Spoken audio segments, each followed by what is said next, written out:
Let's see. Might have to back it up a little bit. Might have to back this up a little bit. Oh, there's audio on. Let me just turn that off. Alright, let's see. Where were we? Uh-oh. It's messing up my audio. Got too many things open. Close some stuff real quick. Quick, close things. Alright, here we go. Testing, testing. One, two, three. Welcome to my channel. My name is Michael. And we're going to read some more Siddhartha. Yesterday I left off. Let's see here. You were willing. Look, Kamala, when you throw a rock into the water. What the hell? Oh yeah, he went to visit the girl and he kissed her nipple and stuff. Remember that? Okay, let's see. Nothing is affected by demons. There are no demons. Everyone can perform magic, she says. Everyone can reach his goals if he is able to think, if he is able to wait, if he is able to fast. That's right. Yeah, he just refound his way and was about to leave. He's like, oh, that's right. I bid you farewell. With this one kiss, Siddhartha, I bid you farewell. I wish that it should be this way, my teacher, that my glance shall please you, that always good fortune shall come to me out of your direction. There, something like that. And then that was the end of that chapter. That was crazy. She just like, he just was like, oh, let me go down this road. I haven't done this yet. It sounded like he was a virgin or something. It's like, I kissed her and I realized I wanted nothing to do with women. I don't know. Does he go back to her? I forget. You know, the more I read this story, I'm like, I've totally forgotten this story. I read it, and I don't know what happened. Alright, here we go. Next chapter. With the childlike people. That's what this next chapter is called. With the childlike people. We're going to the village with the childlike people. Siddhartha went to Kamaswami, the merchant. He was directed into a rich house. Servants led him between precious carpets into a chamber where he awaited the master of the house. Kamaswami entered, a swiftly smooth-moving man with very gray hair, with very intelligent, cautious eyes, with a greedy mouth. Politely, the host and the guest greeted one another. I have been told, the merchant began, that you are a Brahmin, a learned man. But what you seek to be in the service of a merchant. Oh, but that you seek to be in the service of a merchant. Oh, that's right. He's going to go make some money. That's right. Might you have become desolate, Brahmin, so that you seek to serve? Destitute. You've become destitute. What does that mean? Like broke? What do you like? Are you bankrupt? That's probably what that means. No, said Siddhartha. Oh, like maybe he's like sick or something? I have not become destitute. What the heck does that mean? And have never been destitute. Come on. You should know that I am coming from samanas with whom I have lived for a long time. Those are the dudes in the forest, the sadhus, whatever. If you're coming from the samanas, how could you be anything but destitute? Aren't the samanas entirely without possessions? I am without possessions, said Siddhartha. If this is what you mean, surely I am without possessions. But I am so voluntarily, and therefore I am not destitute. Destitute? Destitute. But what are you planning to live of, being without possessions? I haven't thought of this yet, sir. For more than 3 years I have been without possessions. And have never thought about what should I do? Where should I live? So you lived of the possessions of others. Presumable this is how it is. After all, a merchant also lives of what other people own. Well, yes, but he wouldn't take anything from another person or nothing. He would give his merchandise in return. So it seems to be indeed, everyone takes, everyone gives, such is life. But if you don't mind me asking, being without possessions, what would you like to give? Everyone gives what he has. The warrior's strength, the merchant gives merchandise, the teacher teachings, the farmer rice, the fisher fish, the fishermen have fish. Yes, indeed. And what is it now that you have to give?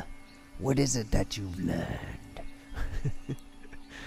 What are you able to do? Come on, tell me. I can think. I can wait. I can fast. That's everything? I believe that's everything. And what's the use of that? For example, the fasting. What is that good for? What is fasting good for? It is very good, sir. When a person has nothing to eat, fasting is the smartest thing he could do. When, for example, Siddhartha hadn't learned to fast, he would have to accept any kind of service before his day is up. Whether it may be with you or with whatever, because hunger would force him to do so. But like this, Siddhartha can wait calmly. He knows no impatience. He knows no emergency. For a long time he can allow hunger to besiege him and can laugh about it. This, sir, is what fasting is good for. You're right, Samana. Wait for a moment. Kamaswami left the room and returned with a scroll, which he handed his guest while asking, "Can you read this?" Siddhartha looked at the scroll, on which a sales contract had been written down, and began to read out its contents. "Excellent," said Kamaswami. "And you would write something for me on this piece of paper? And would you write something here?" He handed him a piece of paper and a pen, and Siddhartha wrote and returned the paper. Kamaswami read, "Writing is good, thinking is better. Being smart is good, being patient is better." He wrote that. That's a good one. "It is excellent how you're able to write," the merchant praised him. "Many a thing we will still have to discuss with one another. For today I'm asking you to be my guest and to live in this house, 'cause you can write." Jeez, I wish it was that easy these days. I can read and write, you guys. Wait, I'm reading right now. Siddhartha thanked and accepted, and lived in the dealer's house from now on. Clothes were brought to him, and shoes, and every day a servant prepared a bath for him, twice a day. Wow, he even had a servant. A plentiful meal was served, but Siddhartha only ate once a day. He ate neither meat nor did he drink wine. Kamaswami told him about his trade, showed him the merchandise in storerooms, showed him calculations. Siddhartha got to know many new things. He heard a lot and spoke very little. And thinking of Kalamala's words, he was never subservient to the merchant, forced him to treat him as an equal. Yet even more than an equal, Kamaswamis conducted the business with care, and often with passion. But Siddhartha looked upon all of this as if it was a game, the rules of which he had tried hard to learn precisely, but the contents of which did not touch his heart. He was not in Kamaswami's house for long when he already took part in his landlord's business. But daily at the hour appointed by her, he visited beautiful Kamala, wearing pretty clothes, fine shoes, and soon he bought her gifts as well. Much he learned from her red, smart mouth. Much he learned from her tender, supple hand. Him who was regarding love still a boy and had a tendency to plunge blindly and insustainably into lust, like into a bottomless pit. Him she taught, thoroughly, starting with the basics about that school of thought which teaches that pleasure cannot be taken without giving pleasure, and that every gesture, every caress, every touch, every look, every spot of the body, however small it was, had its secret. What the hell?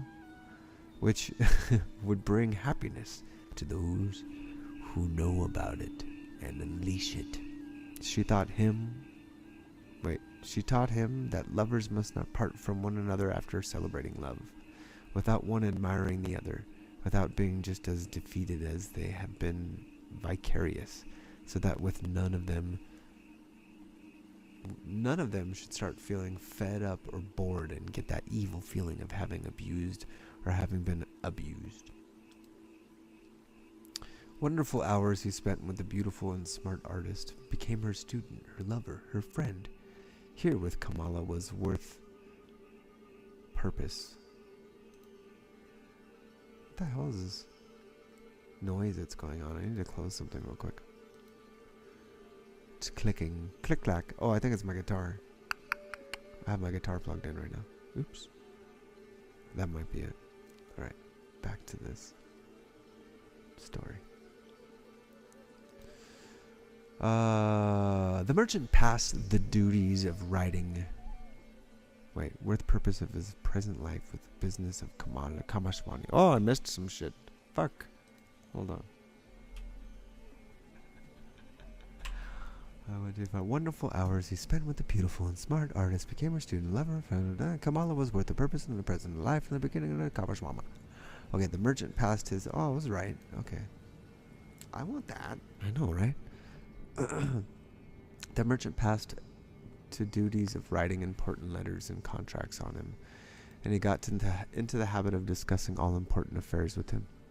He soon saw that Siddhartha knew little about rice and wool, shipping and trade, but that he had acted in a fortunate manner, and that Siddhartha surpassed him, the merchant, in calmness and equanimity, and in the art of listening and deeply understanding previously unknown people. This Brahmin, he said to a friend, is no proper merchant, and will never be one. There is never any passion in his soul when he conducts our business, but he has that mysterious quality of those people to whom success comes all by itself.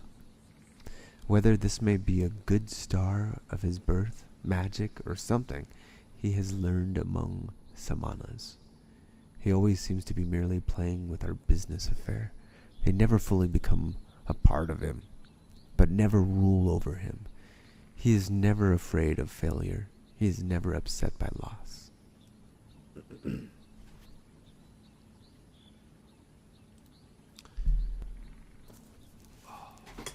The friend advised the merchant, give him from the business he conducts for you 1/3 of the profits, but let him also be liable for the same amount of losses when there is a loss. Then he'll become more zealous. Oh, jeez. Like, get him involved in the money part, he's saying. He's like, okay, just give him some of those, give him some shares, and then he'll care. Give him some shares. That'll teach him. Let me just turn this down. I think I have my audio up too loud. It keeps clipping. Alright. Where were we? Kaswami followed the advice, but Siddhartha cared little about this. When he made profit, he accepted it with equanimity. When he made losses, he laughed and said, well, look at this. So this one turned out badly. It seemed indeed as if he did not care about the business. At one time, he traveled to a village to buy a large harvest of rice there. But when he got there, the rice had already been sold to another merchant. Nevertheless, Siddhartha stayed for several days in that village. He treated the farmers for a drink, gave copper coins to their children, and joined the celebration of wedding, and returned extremely satisfied from his trip. Kamaswami held against him that he had not turned back right away, that he had wasted time and money. Siddhartha answered, stop scolding, dear friend. Nothing was ever achieved by scolding. If a loss has occurred, let me bear that loss. I am very satisfied with this trip. I've gotten to know many kinds of people. A Brahmin has become my friend. Children have sat on my knees. Farmers have shown me their fields.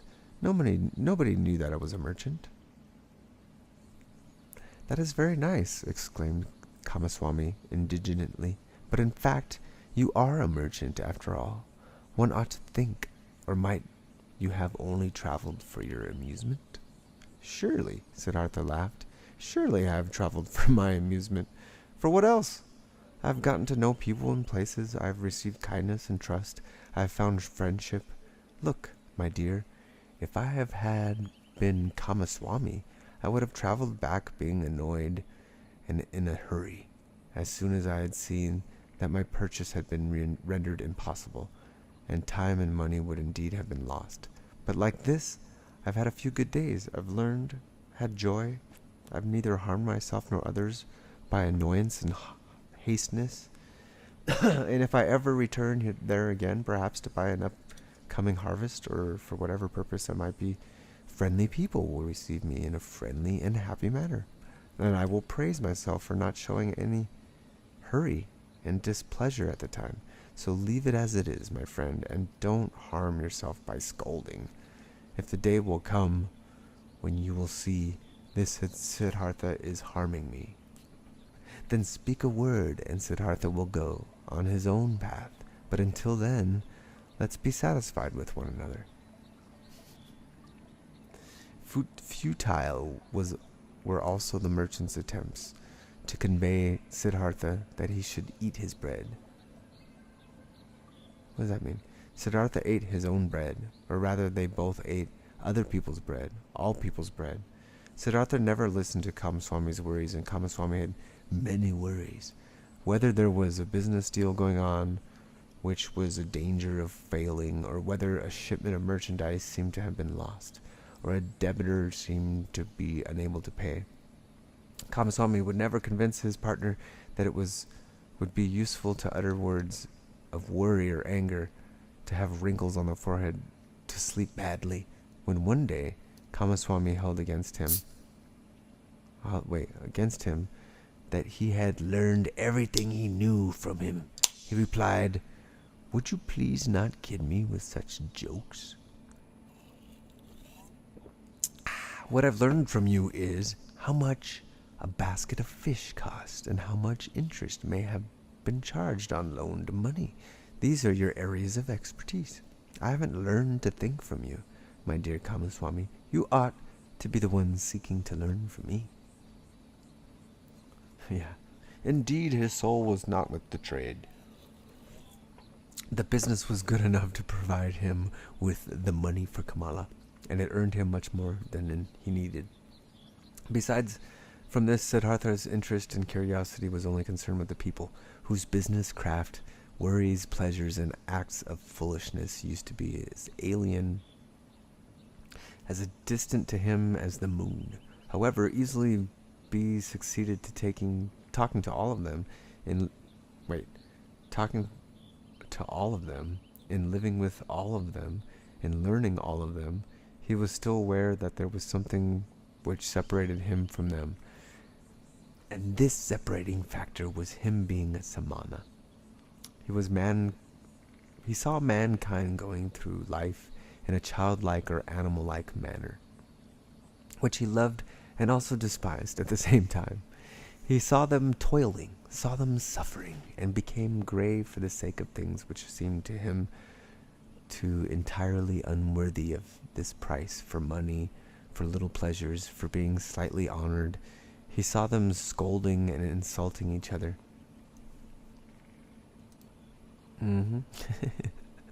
He saw them contemplating about pain, at which a samana would only smile, and suffering because of deprivations, which was a samana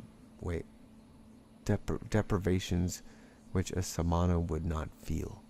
He was open to everything. These people brought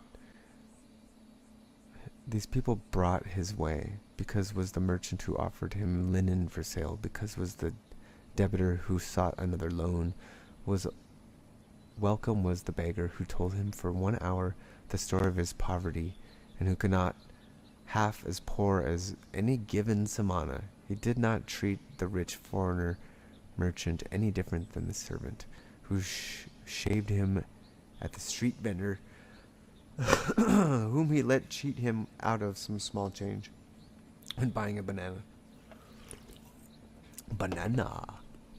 When Kamaswami came, that tastes good.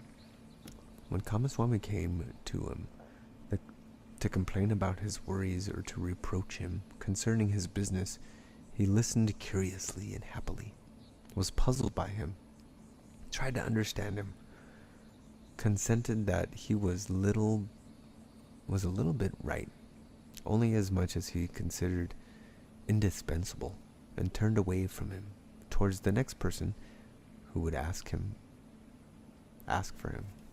What? Huh? And there were many who came to him, many to do business with him, many to cheat him, many to draw some secret out of him, many to appeal to his sympathy, many to get his advice. He gave advice, he pitied, he made gifts, he let them cheat him a bit. And this entire game, and the passion with all which people play this game, occupied his thoughts just as much as the gods and Brahmins used to occupy them. He got all wrapped up in business. At times he felt deep in his chest a dying, quiet voice, which admonished him quietly, lamented quietly.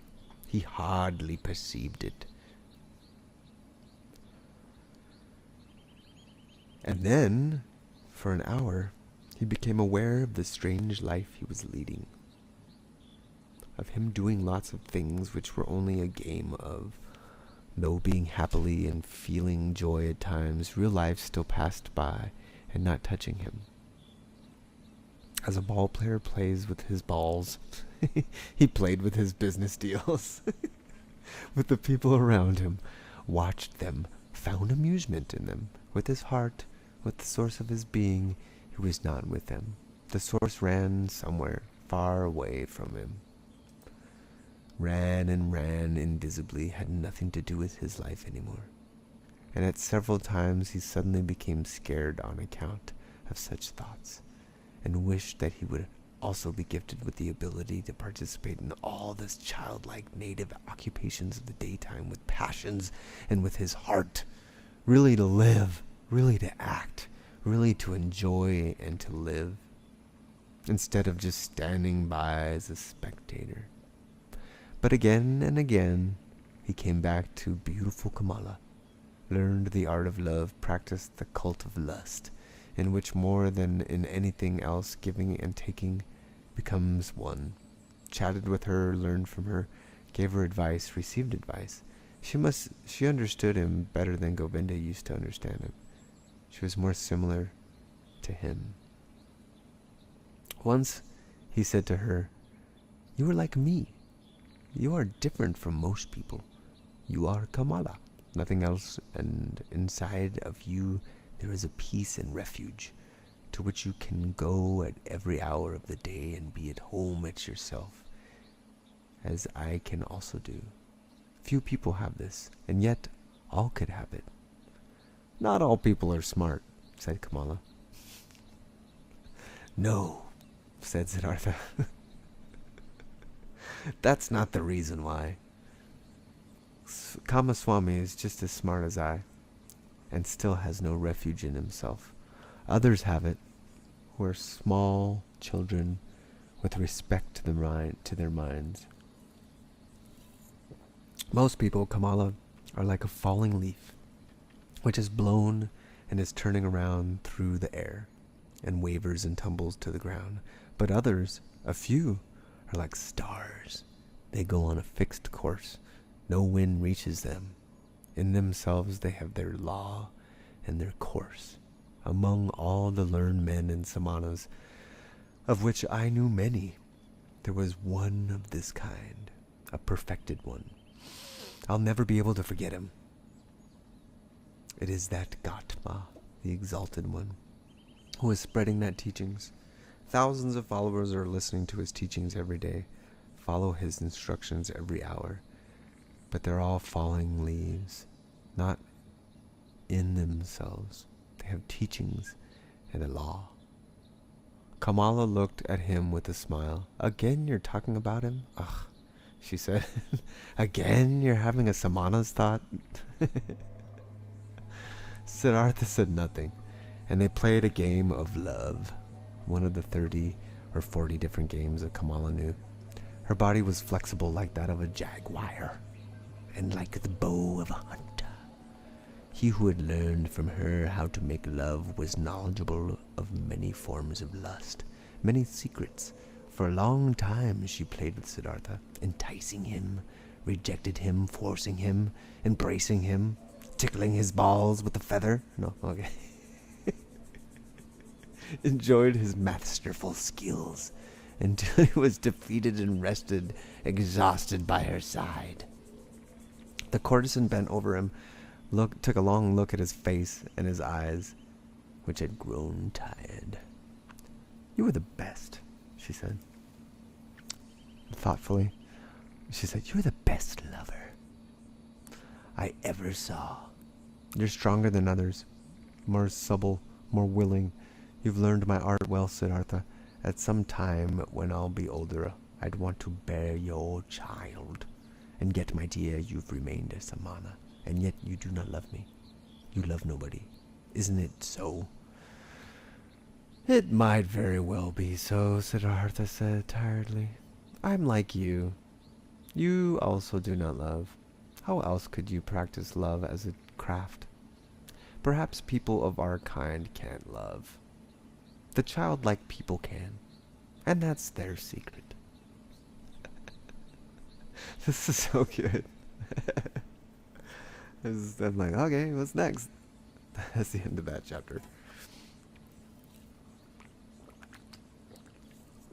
I remember why I liked this book so much. I can't believe that this was like required reading in school at some point. Like, this would be banned today. For a long time, Siddhartha had lived the life of the world and of lust.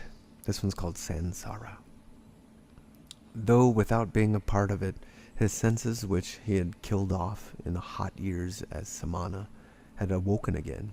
He had tasted riches, he had tasted lust, he had tasted power. Nevertheless, he had still remained in his heart for a long time as a samana. Kamala, being smart, had realized this quite right. It was still the art of thinking and of waiting, of fasting, which guided his life. Still, the people of the world, the childlike people, had remained alien to him, as he was alien to them. Years passed by, surrounded by the good life. Siddhartha hardly felt them fading away. He'd become rich. For quite a while he possessed a house of his own, and his own servants, and a garden before the city by the river. The people liked him. They came to him whenever they needed money or advice. But there was nobody close to him except Kamala. That high, bright state of being awake, which he had experienced that one time at the height of his youth. In those days after Gautama's sermon, after the separation from Govinda, that tense expectation, that proud state of standing alone without teachings and without teachers, that supple willingness to listen to the divine voice of his own heart, and slowly become a memory, that had fleeting, distant and quiet, the holy source murmured, which used to be near, which used to murmur within himself. Nevertheless, many things he had learned from the Samanas. He had learned from Gautama. He had learned from his father, the Brahman. He had remained within him for a long time afterwards. Moderate living, joy of thinking, hours of meditation, secret knowledge of the self, of his eternal entity, which is neither body nor consciousness. Many a part of this he still had, but one part after another had been submerged and had gathered dust. Just as a potter's wheel, once it has been set in motion, will keep on turning for a long time. It only slowly loses its vigor and comes to a stop. Thus Siddhartha's soul had kept on turning, the wheel of aestheticism, the wheel of thinking, the wheel of differentiation for a long time. Still turning, but it turned slowly and hesitantly and was close to coming to a standstill. Slowly, like the humidity entering the dying stem of a tree, filling it slowly and making it not rot. Making it rot.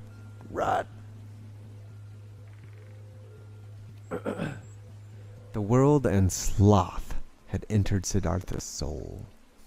Slowly it filled his soul, making it heavy, made it tired, put it to sleep. On the other hand, his senses had become alive. There was much they had learned, much they had experienced. Siddhartha had learned to trade, to use his power over people, to enjoy himself with a woman. He had learned to wear beautiful clothes, to give orders to servants, to bathe in perfumed waters. He had learned to eat tenderly and carefully prepared food, even fish, even meat and poultry, spice and sweets, and to drink wine which caused sloth and forgetfulness. He had learned to play with dice on a chessboard, to watch dancing girls, to have himself carried about in a sedan chair, to sleep on a soft bed, but still he had felt different from a superior to others, and superior to others. Always he had watched them with some mockery disdain, with the same disdain which a samana consistently feels for the people of the world. When Kamaswami was ailing, when he was annoyed, when he felt insulted, when he was vexed by his worries as a merchant, Siddhartha had always watched it with mockery. Just slowly and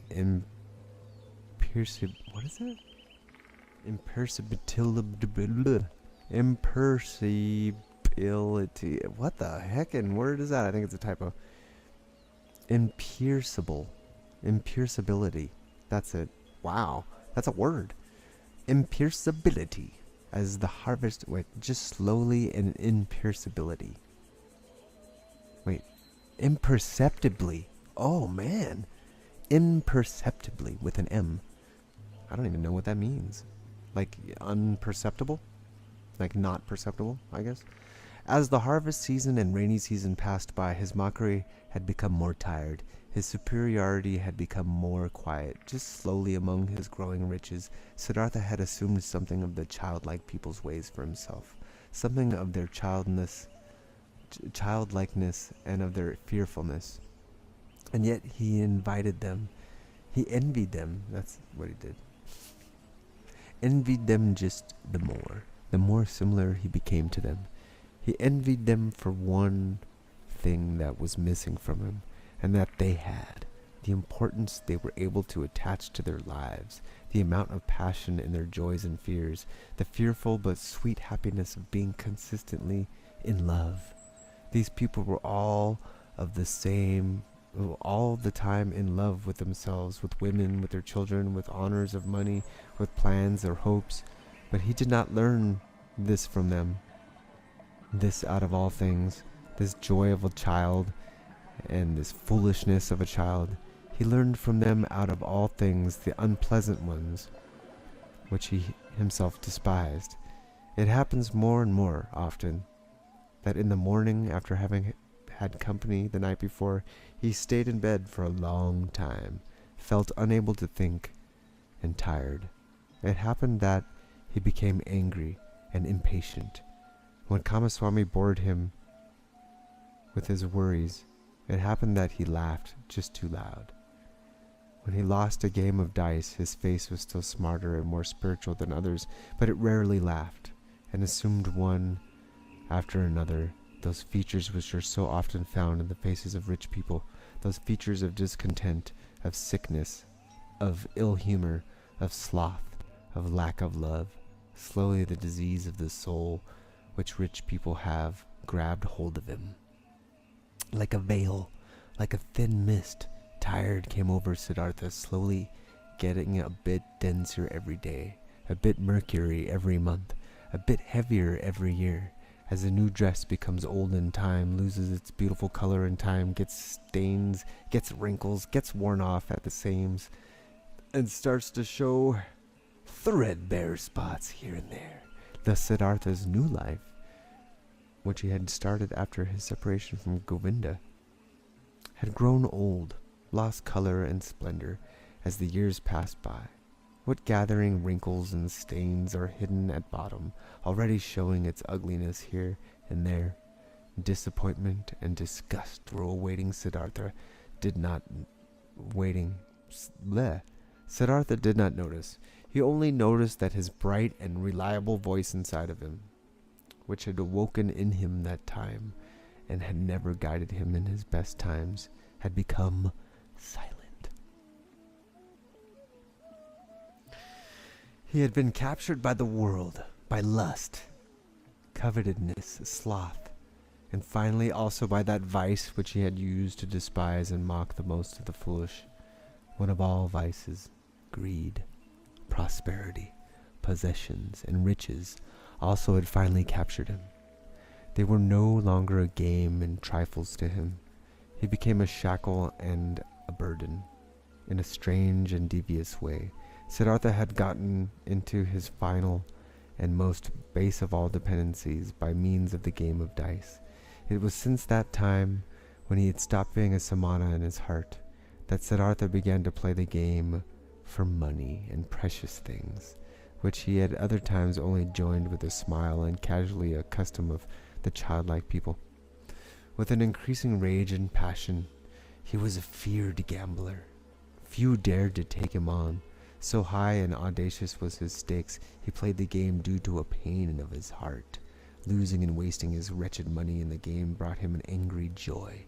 In no other way he could demonstrate his disdain for wealth, the merchant's false god, more clearly and more mockeringly. Thus he gambled with high stakes and merciless, hating himself, mocking himself, won thousands, threw away thousands, lost money, lost jewelry, lost a house in the country, won again, lost again. That fear, that terrible and petrifying fear, which he felt while he was rolling the dice, while he was worried about losing high stakes, that fear he loved and sought to always renew it, always increase it, and get it to a slightly higher level. For in this feeling alone, he still felt something like happiness, something like an intoxication, something like an elevated form of life in the midst of his saturated, lukewarm, dull life. And after reaching big loss, his mind was set on new riches, pursued the trade more zealously, forced his debitors more strictly to pay, because he wanted to continue gambling. He wanted to continue squandering, continue demonstrating his disdain of wealth. Siddhartha had lost his calmness. When losses occurred, lost his patience. Whew, I need to take a moment. Wow. That's crazy shit. So good, man. Such a good book. I'm like, oh yeah, forgot how good this was.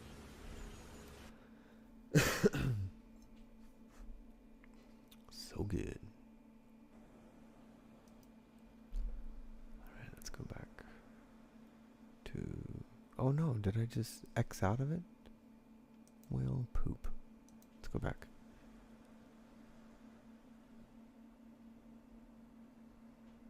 Wait, what happened? Oh no, it's just on the other window. I was like, where did it go? Oh, man, that book's so good. Jeez. There's still... I thought we're like halfway. This is halfway. Right here.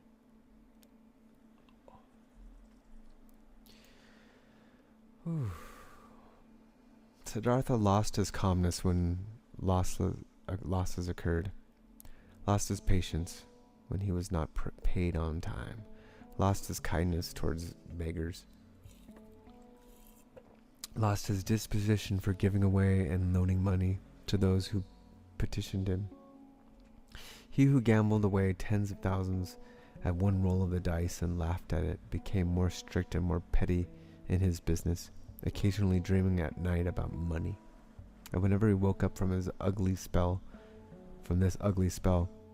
whenever he found his face in the mirror at the bedroom wall to have aged and become more ugly, whenever embarrassment and disgust came over him, he continued fleeing into a new game, fleeing into a new numbing of his mind brought on by sex, by wine, and from there he fled back into the urge to pile up and obtain possessions.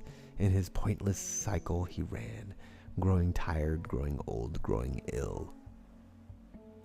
Then the time came when a dream warned him. He had spent the hours of the evening with Kamala in her beautiful pleasure garden. They had been sitting under the trees, talking, and Kamala had said thoughtful words, words behind which a sadness and tiredness lay hidden. She had asked him to tell her about Gatma, and could not hear enough of him. How clear his eyes, how still and beautiful his mouth, how kind his smile, how peaceful his walk had been. For a long time he had to tell her about the exalted Buddha, and Kamala had sighed and had said, "One day, perhaps, I'll also follow that Buddha. I'll give him my pleasure garden for a gift, and take my refuge in his teachings." But after this, she had aroused him, and he tired him, and had tied him to her in an act of making love with painful fever. Biting and in tears as if once... God, this thing keeps moving on me. Once more, she wanted to squeeze the last sweet drop of his vein. Fleeting pleasures. Never before it had become so strangely clear to Siddhartha.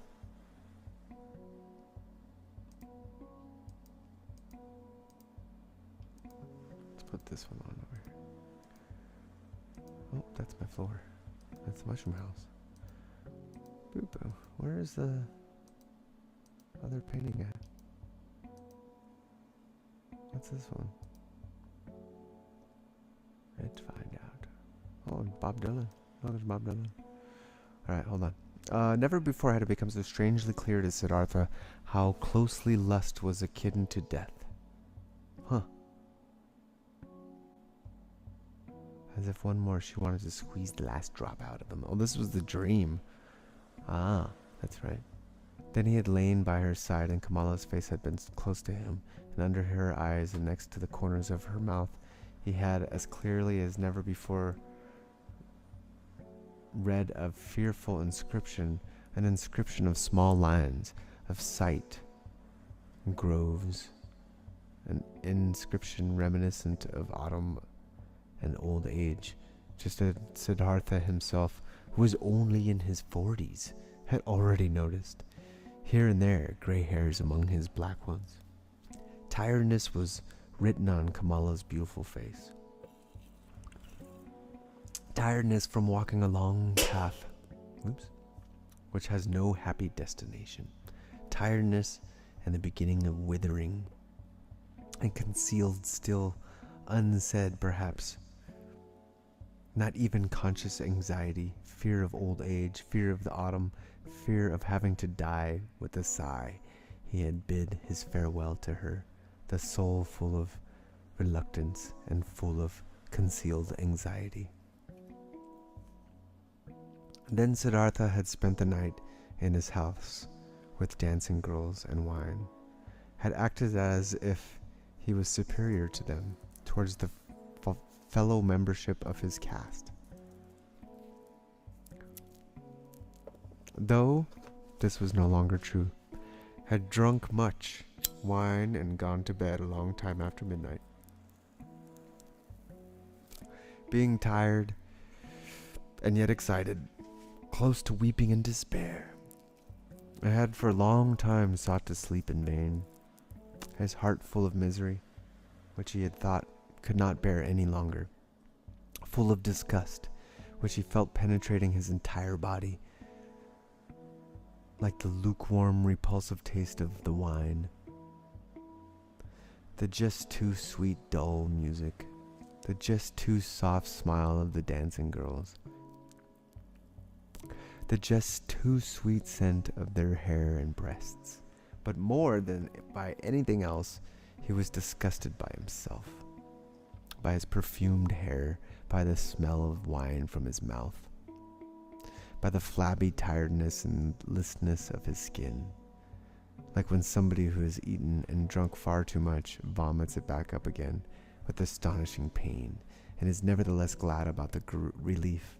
Thus, this sleeping man wished to free himself of these pleasures, these habits, and all of the pointlessness of his life, and himself in the immense burst of disgust, not until the light of the morning and the beginning of the first activities in the street before his city house, he had slightly fallen asleep, had found for a few moments a half unconsciousness, a hint of sleep. In those moments, he had a dream. Also, he hadn't had the dream yet. That wasn't the dream. That was just what happened right before he had the dream. Oh, gosh. Kalamala. Kalamala. Let's see if we can find the Buddha real quick. Let's put him up. I think I have a Buddha. The Buddha painting. No. Buddha painting. Buddha. No, not that one. No, not that one. No, not that one. Not that. Not that. Not that. Oh, maybe not that one. Maybe this one. This one? No, that's old news. That's my floor. Look at my floor. Jim? No. Not Jim. Where is it? Maybe I don't have it.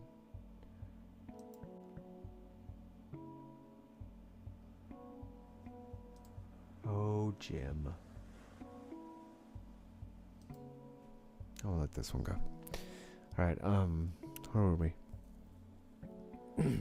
Kalamala owned a small, rare singing bird in a golden cage. This is the dream. Of this bird he dreamt. He dreamt that this bird had become mute, who at other times always used to sing in the morning. And since this arose his attention, he stepped in front of the cage and looked inside. There the small bird was dead and lay stiff on the ground. He took it out, weighed it for a moment in his hand, and threw it away, out into the street. And in the same moment he felt terribly shocked, and his heart hurt, as if he had thrown away from himself all value and everything good by throwing out this dead bird. Whoa. Starting up from his dream, he felt encompassed by deep sadness, worthlessness.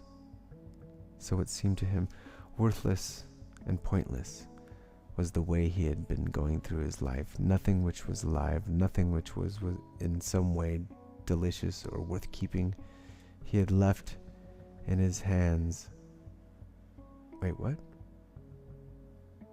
I read that wrong. Worthless, so it seemed to him, worthless and pointless was the way he had been going through life. Nothing which was alive, nothing which was in some way delicious or worth keeping, he had left in his hands. Alone he stood there and empty like a castaway on a shoal. With a gloomy mind, Siddhartha went to the pleasure garden he owned, locked the gate, sat down under the mango tree, and felt death in his heart, and honor in his chest. Sat and sensed how everything died in him, withered in him, came to an end in him. By and by, he gathered his thoughts, and in his mind he once again went the entire path of his life, starting with the first days he could remember. When was there ever a time when he experienced happiness, felt a true bliss? Oh yes, several times he had experienced such things. In his years as a boy, he had had a taste of it, when he had obtained praise from the Brahmins, when he had felt it in his heart. There was a true path in front of this. The one who has distinguished himself in the reaction of the holy verses in the dispute with the learned ones as an assistant in the offerings. Then he had felt in his heart, there is a path in front of you. You are destined for. The gods are awaiting you. And again as a young man, with the ever rising upward upward feeling, goal of all thinking had ripped him out of and up from the multitude of those seeking the same goal. When he wrestled in pain for the purpose of Brahman, when every obtained knowledge only kindled new thirst in him, and then he had, in the midst of the thirst, in the midst of the pain, felt this very same thing. Go on, you are called upon. He had heard this voice when he had left his home, and had chosen the life of a samana, and again when he had gone away from the samanas and perfected one, and also when he had gone away from him to the uncertain. For how long had he not heard this voice anymore? For how long had he reached no height anymore? How even and dull was the manner in which his path had passed through life for many long years, without a high goal, without thirst, without elevation, content with small lustful pleasures, and yet never satisfied. For all these many years, without knowing in himself, he had tired hard and longed to become a man like those children, and in all this, his life had been much more miserable and poorer like theirs. And their goals were not his, nor their worries. After all, that entire world of the Kamaswani people had only been a game to him, a dance he would watch, a comedy. Only Kamala had been dear, only been valuable to him. But was she still thus? Did he still need her? Or she him? Did they not play a game without an ending? Was it necessary to live for this? No, it was not necessary. The name of the game was Sansara. A game for children. A game which was perhaps enjoyable to play once, twice, 10 times. But forever and ever over again? Then Siddhartha knew that the game was over, that he could not play it anymore. Shivers ran all over his body, inside of him, so he felt something had died. That entire day he sat under the mango tree, thinking of his father, thinking of Govinda, thinking of Gatma. He did not have to leave them to become... Oh, what's going on with the... Oh, that was right. He did not have to leave them to become a Kamaswami. He still sat there when the night had fallen. When looking up, he caught sight of the stars. He thought, here I am, standing under my mango tree, in the pleasure garden. He smiled a little. Was it really necessary? Was it right? Was it not a foolish game that he owned a mango tree, that he owned a garden? He also put an end to this. This also died in him. He rose, bid his farewell to the mango tree, his farewell to the pleasure garden. Since he had been without food this day, he felt strong hunger, and thought of this house in the city, of his chamber in bed, of the table with the meals on it. He smiled tiredly, shook himself, and bid his farewell to these things. In the same hour of the night, Siddhartha left his garden, left the city, and never came back. For a long time, Kamaswami had people looking for him, thinking that he had fallen into the hands of robbers. Kamala had no one look for him.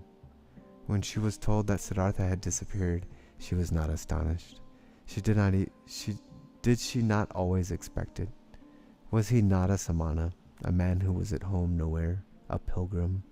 And most of all, she had felt this last time they had been together, and she was happy, in spite of all the pain of loss, that she had pulled him so affectionately to her heart for this last time, that she had felt one more time to be so completely possessed and penetrated by him. When she received the first news of Siddhartha's disappearance, she went to the window, where she had a rare singing bird captive in the golden cage. She opened the door of the cage, took the bird out, and let it go. For a long time she gazed after it, the flying bird. From this day on, she received no more visitors, and kept her house locked.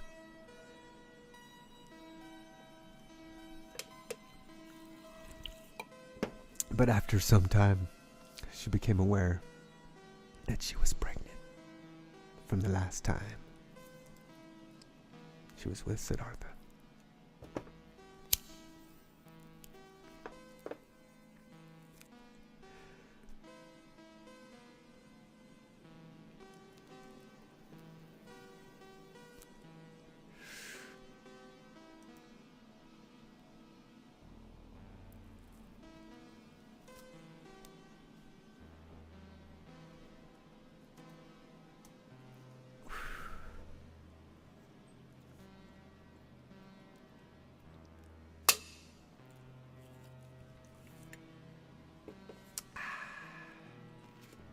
too.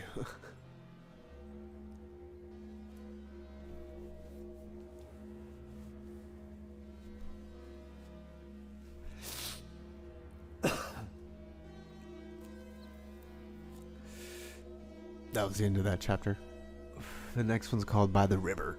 Down by the river, in a van, down by the river.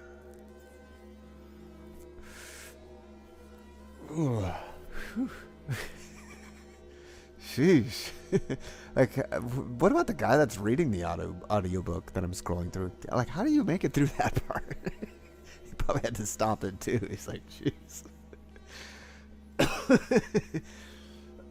Oh man, it's so different reading this book because like I remember it, but I don't remember it. You know, it's like in there. It's weird.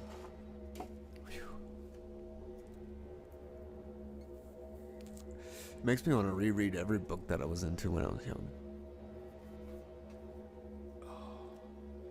I liked Narcissus and Goldman. I want to find that one. That's a really good one. Oh, he's probably got that one too.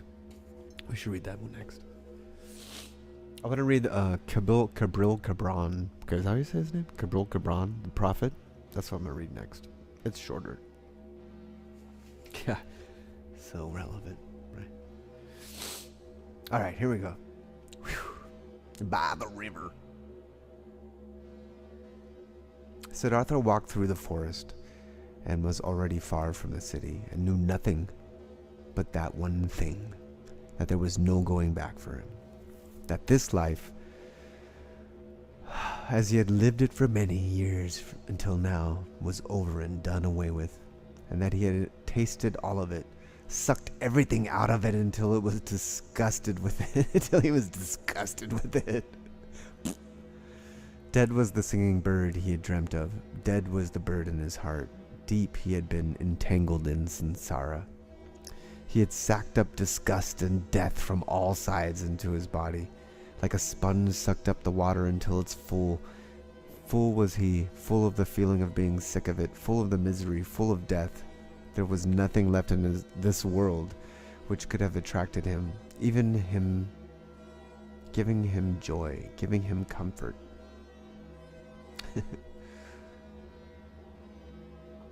Yeah. Passionately, he wished to know nothing about himself anymore, to have rest, to be dead. If there only was a lightning bolt to strike him dead. If only. Can I get a lightning bolt here? If only there was a lightning bolt. All right.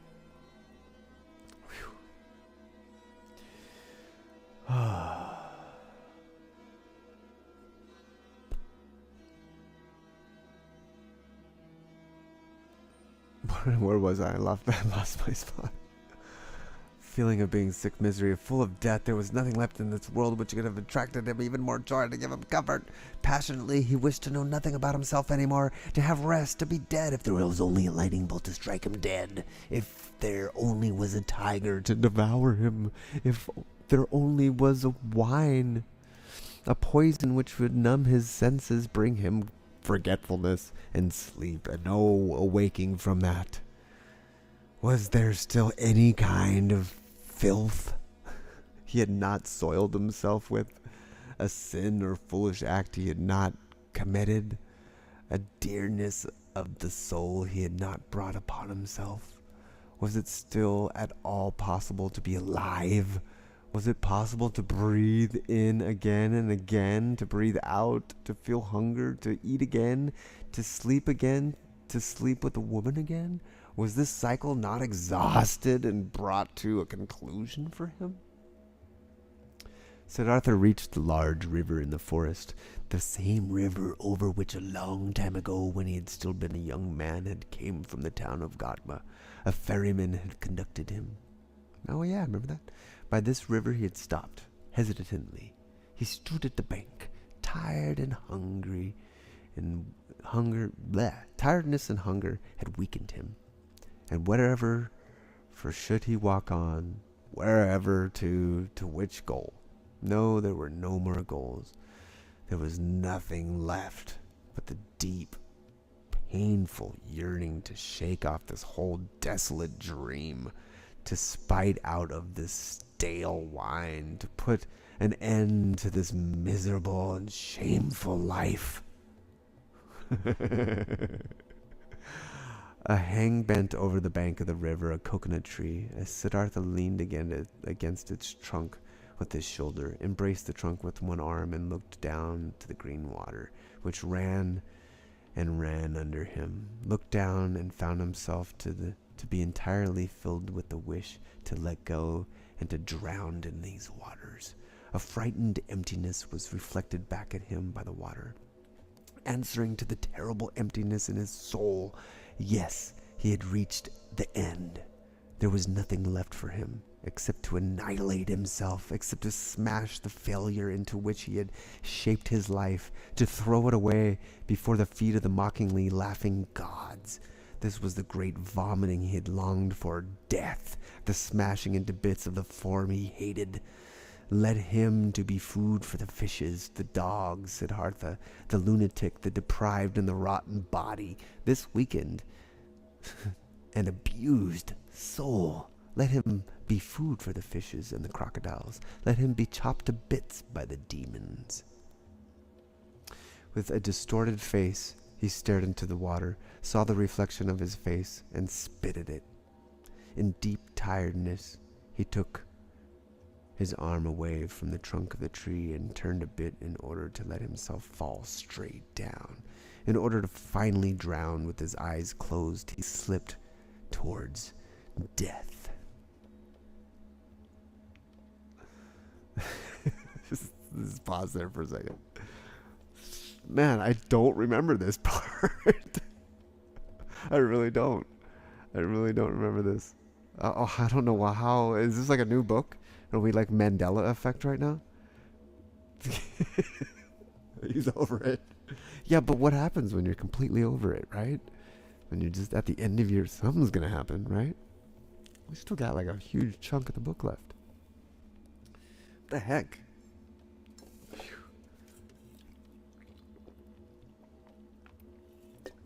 I don't remember this book. I thought I knew this book. What the heck? Then, out of remote areas of his soul, out of past times of his now weary life, a sound stirred up. It was a word, a syllable, which, without thinking, was a slurred voice, spoke to him. The old word which is the beginning and the end of all prayers of the Brahmins, the holy Om, which roughly means that what is perfect, or the completion.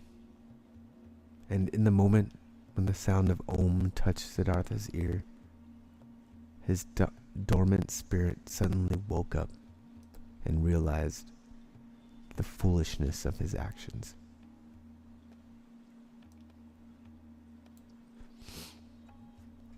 Siddhartha was deeply shocked. I think this video is messing my shit up too much. Oh, here we go. Let this one go. This is the one I wanted anyway. Siddhartha was deeply shocked. So this was how things were with him. So doomed was he. So much he had lost his way and was forsaken by all knowledge, that he had been able to seek death.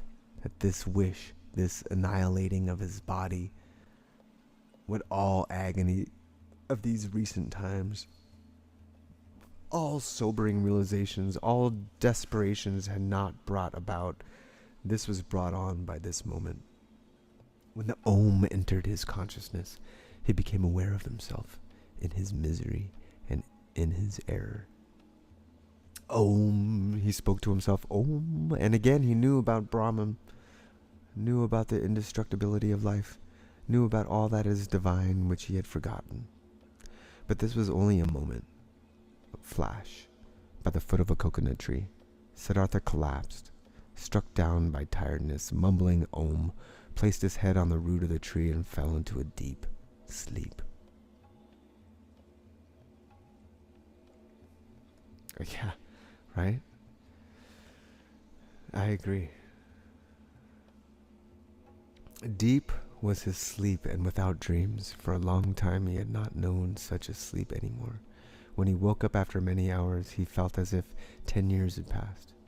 He heard the water quietly flowing, did not know where he was and who had brought him here. Opened his eyes, saw the astonishment that there were trees and the sky above him, and he remembered where he was and how he got there.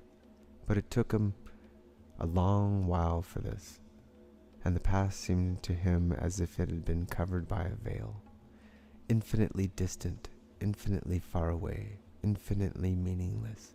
He only knew that his previous life, in the first moments when he thought about it, this past life seemed to him like a very old previous incarnation, like an early pre-birth of his present self, that his previous life had been abandoned by him, that full of disgust and wretchedness he had even intended to throw his life away, but that by a river under a coconut tree he had come to his senses, the holy word Om on his lips, that when he had fallen asleep and had now woken up and was looking at the world a new man, quietly he spoke the word Om to himself, speaking which he had fallen asleep. And it seemed to him as if his entire long sleep had been nothing but a long meditative reincarnation.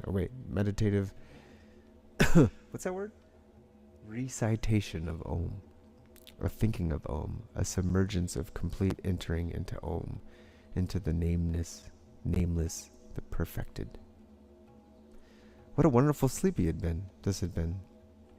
Never before by sleep had been thus refreshed, thus renewed, thus rejuvenated.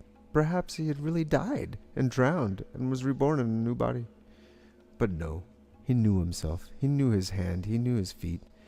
He knew the place where he lay. He knew this self in his chest, this Siddhartha, this eccentric, the weird one.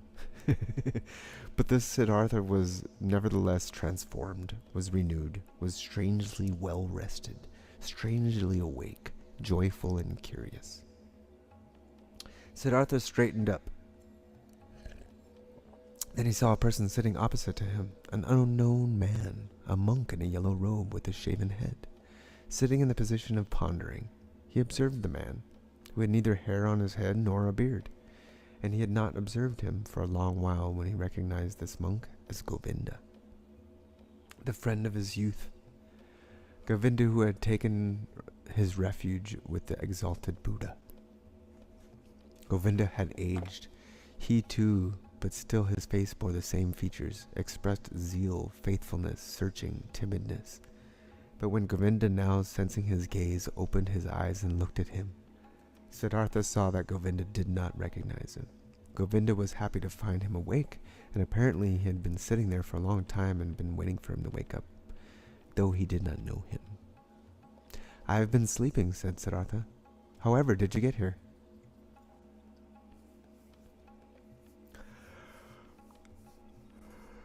"You have been sleeping," answered Govinda.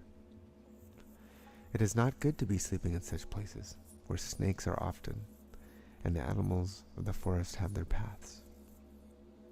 I, O sir, am a follower of the exalted Gautama, the Buddha, the Sayakamanuni, and have been on a pilgrimage, together with several of us on this path, when I saw you laying on and sleeping in the place where it is dangerous to sleep.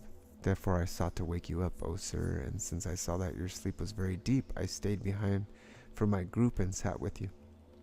And then, so it seems, I've fallen asleep myself.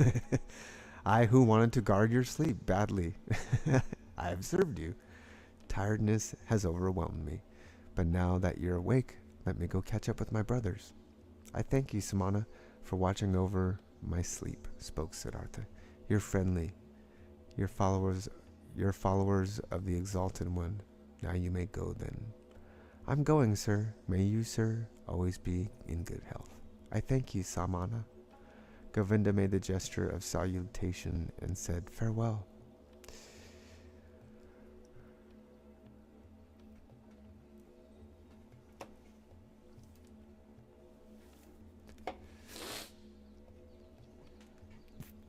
even read the next line.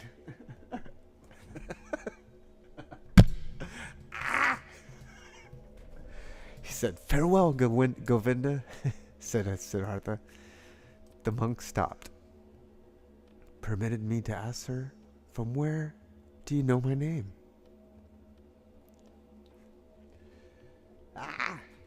Now Siddhartha smiled. "I know you, O Govinda, from your father's hut, from the school of Brahmins, and from the offerings, and from our walk to the samanas, and from that hour when you took your refuge with the exalted one in the grove Jivadana. Chitabana. You're Siddhartha?" Govinda said, "Now I'm recognizing you and don't comprehend any more how I couldn't recognize you right away." "Be welcome, Siddhartha. My joy is great to see you again. It also gives me joy to see you again. You've been the guard of my sleep. Again, I thank you for this. Though I wouldn't have required any guard. Where you are going to, O friend? Where are you going?" "I'm going nowhere. We monks are always traveling. Whenever it is not the rainy season, we always move from one place to another, live according to the rules of the teachings passed on to us, accept alms, move on. It is always like this. But you, Siddhartha, where are you going?"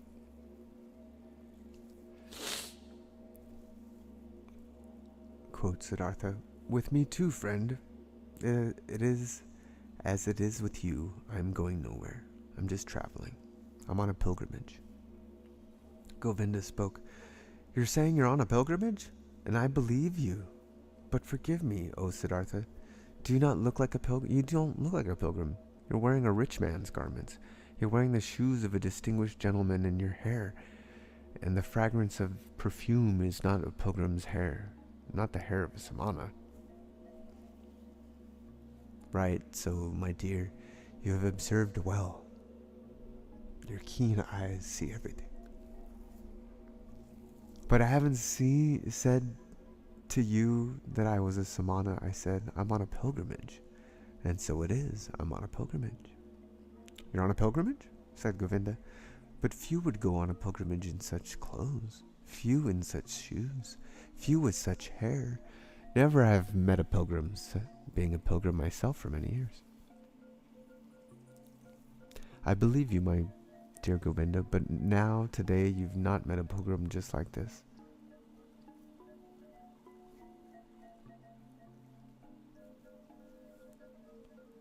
"Wearing such shoes, such a garment. Remember, my dear, not eternal is the world of appearances, not eternal anything but eternal are our garments and the style of our hair, and our hair and the bodies themselves. I'm wearing a rich man's clothes. You've seen this quite right. I'm wearing them because I have been a rich man, and I'm wearing my hair like the worldly and lustfully people, for I have been one of them." "And now, Siddhartha, what are you now?" "I don't know it. I don't know it, just like you. I'm traveling. I was a rich man, and I'm no rich man anymore. And what I'll be tomorrow, I don't know." "You've lost your riches?"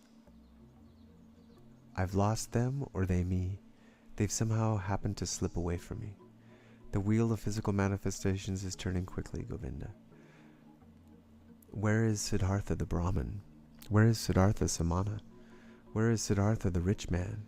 Non-eternal things change quickly, Govinda, you know?" Govinda looked at the friend of his youth for a long time with doubt in his eyes. After that he gave him the salutations which one would use on a gentleman, and went on his way. With a smiling face, Siddhartha watched him leave. He loved him still, this faithful man, this fearful man. And how could he have not loved everybody and everything in this moment, in the glorious hour after his wonderful sleep, filled with Om, the enchantment which had happened inside of him, in his sleeping, and by means of Om, was this very thing that he loved everything, that he was full of joy, love for everything he saw, and it was this very thing, so it seemed to him now, which had been his sickness before, that he was not able to love anybody or anything. With a smiling face, Siddhartha watched the leaving monk. The sleep had strengthened him much. The hunger gave him much pain. For by now he had not eaten for 2 days, and the times were long past when he had been tough against hunger. With sadness, and yet also with a smile, he thought of that time. In those days he so remembered, he had boasted of 3 things to Kamala, had been able to do 3 noble and undefeatable feats: fasting, waiting, thinking.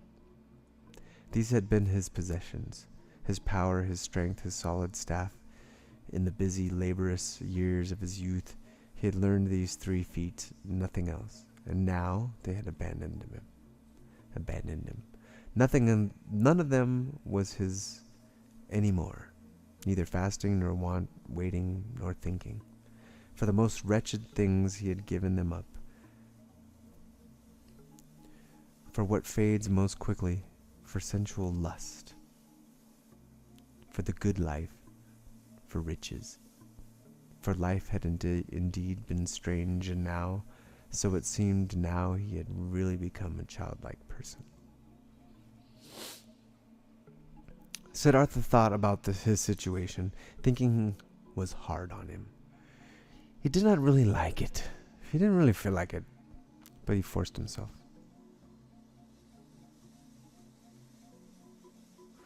Now he thought, since all these most easily piercing things have been slipped from me again. Perishing things. Now he thought, since all these most easily perishing things have been slipped from me again, now I'm standing there under the sun again, just as I have been standing here a little child.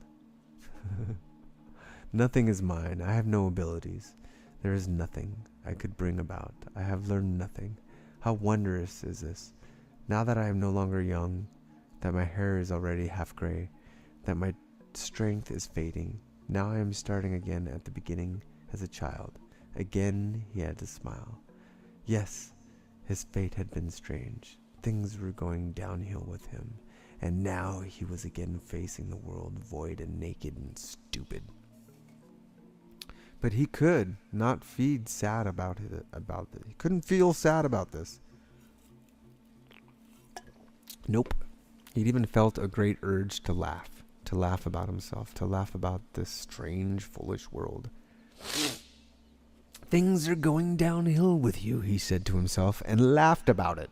And as he was saying it, he happened to glance at the river, and he also saw the river going downhill, also moving on downhill, and singing and being happy through it all.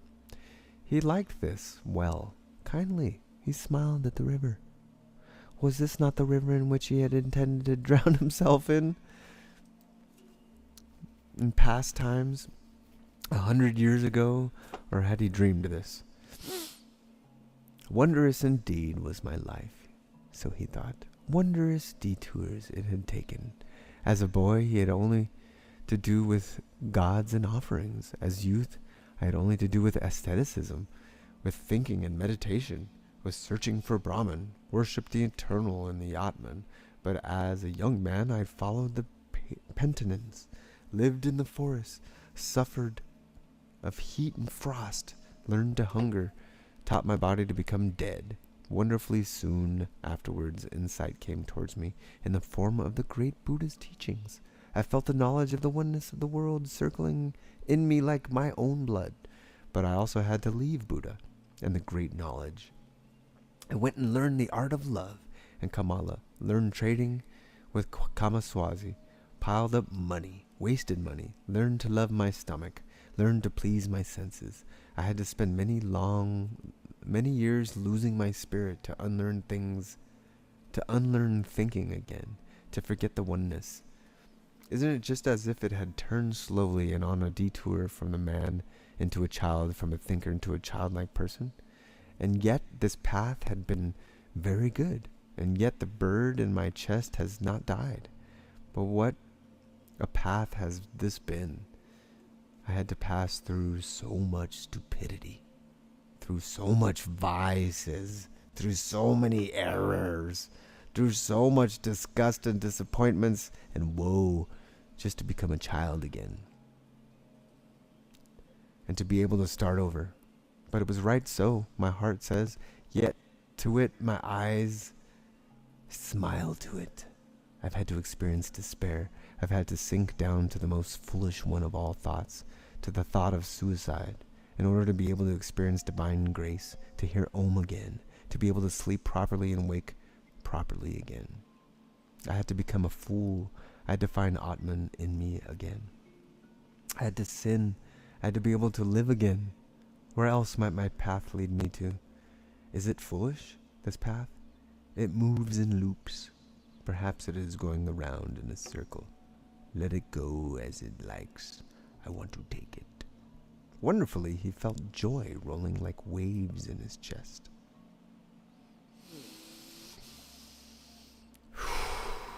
Wonderfully, he felt joy rolling like waves in his chest. Wherever from, he asked his heart, wherever from did you get this happiness? Might it come from that long, good sleep, which has done me so good? Or from the word Om, which I said? Or from the fact that I have escaped, that I have completely fled, that I am finally free again and am standing like a child under the sky? Oh, how good is it to have fled, to have become free. How clean and beautiful is the air here. How good to breathe.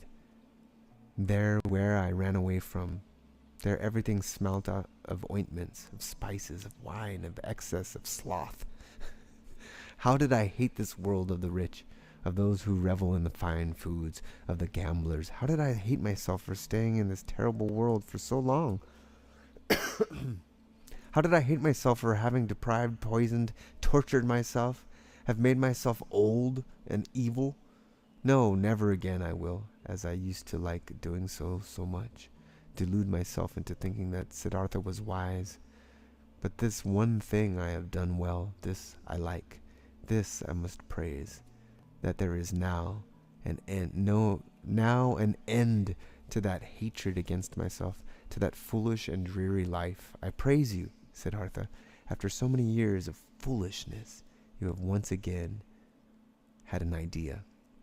I've done something. I've heard the bird in your chest singing and have followed it.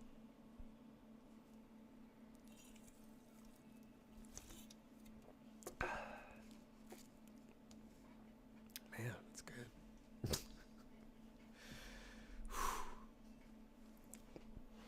Thus he praised himself, found joy in himself, listened curiously to his stomach, which was rumbling with hunger.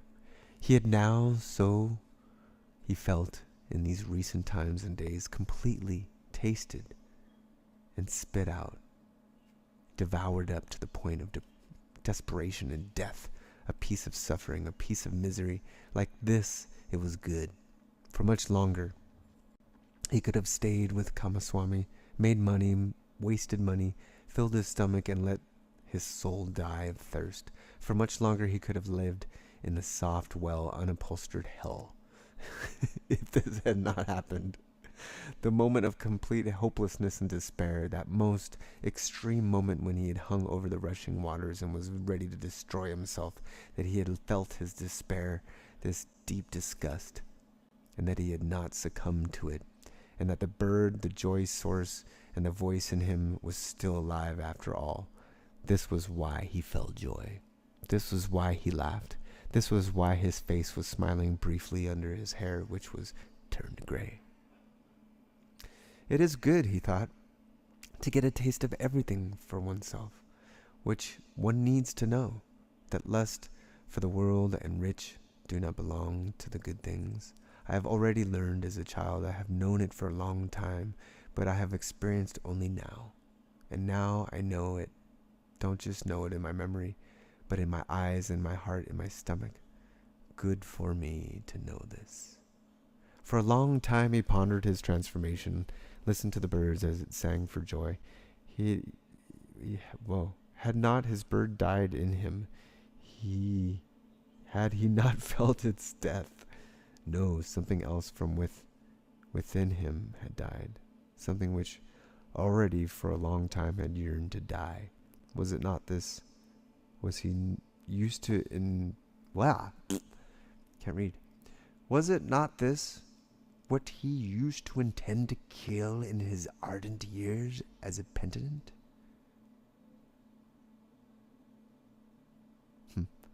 Was this not his self, his small, frightened, and proud self he had wrestled with for so many years, which had defeated him again and again, which was back again after every killing, prohibited joy, felt fear?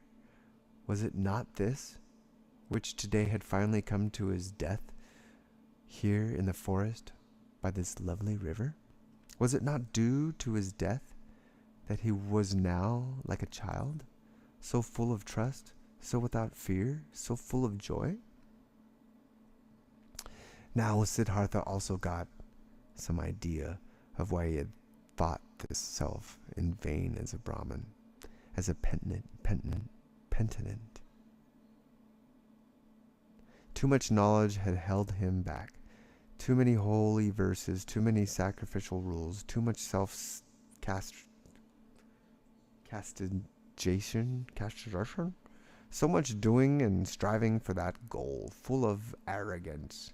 He had been always the smartest, always working the most, always one step ahead of all others, always the knowing and the spiritual one, always the priest or the wise one. Into being a priest, into this arrogance, into this spirituality, his self had retreated. There it sat firmly and grew, while he thought he would kill it by fasting and penitence. Now he saw it and saw that the secret voice had been right, that no teacher would ever have been able to bring about this salvation. Therefore he had to go out into the world, lose himself to lust and power, to women and money, and to become a merchant, a dice gambler, a drinker, a greedy person, until the priest and the samana in him was dead. Therefore he had to continue bearing these ugly years, bearing the disgust, the teachings, the pointlessness of dreary and wasted life upon the end, up to bitter despair, until Siddhartha, the lustful Siddhartha, the greedy, could also die. He had died. A new Siddhartha had awoken from the sleep. He would also grow old. He would also eventually have to die. Mortal was Siddhartha. Mortal was every physical form. But today he was young, was a child. He knew Siddhartha and was full of joy. He thought these thoughts, listened with a smile to his stomach, listened gratefully to a buzzing bee. Cheerfully he looked into the rushing river. Never before he had liked a water so well as this one. Never before had he perceived the voice and the parable of this moving water thus strongly and beautifully. It seemed to him as if the water had something special to tell him, something he did not know yet, which was still awaiting him. In this river, Siddhartha had intended to drown himself. In it, the old, tired, desperate Siddhartha had drowned today, but the new Siddhartha felt a deep love for this rushing water, and decided for himself not to leave it very soon.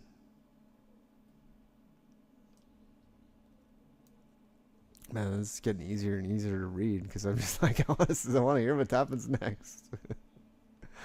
That was the end of that chapter. We're like 3 hours into a 5-hour book.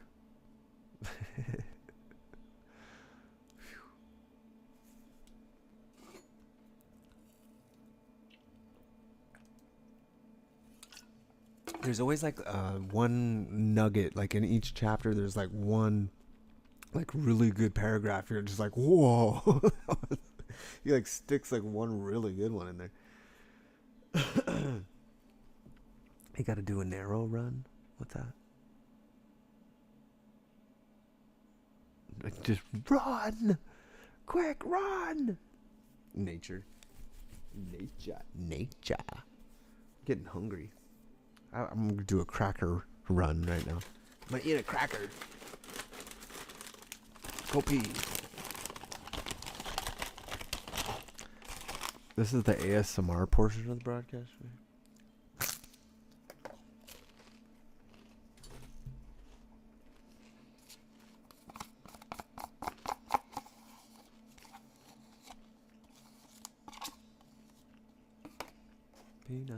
Peanut butter.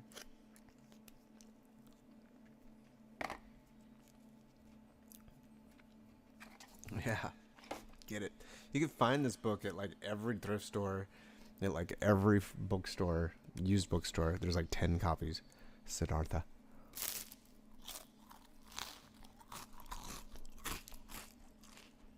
It used to be that way. I remember like a couple times like, oh, I need to get that book.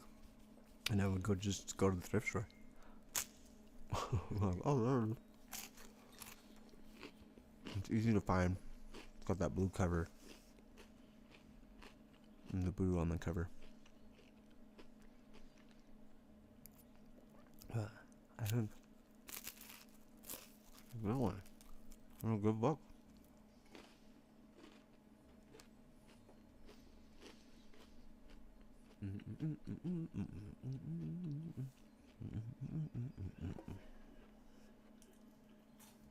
All right. I'll get back to it.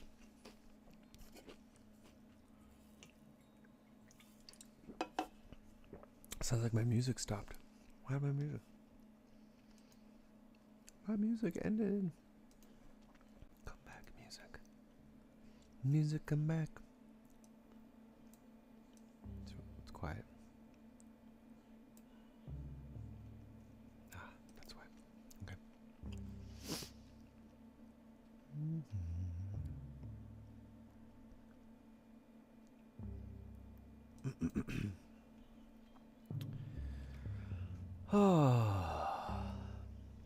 Thanks for listening.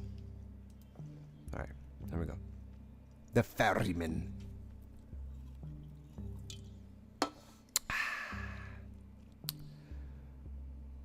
By this river I want to stay, thought Siddhartha.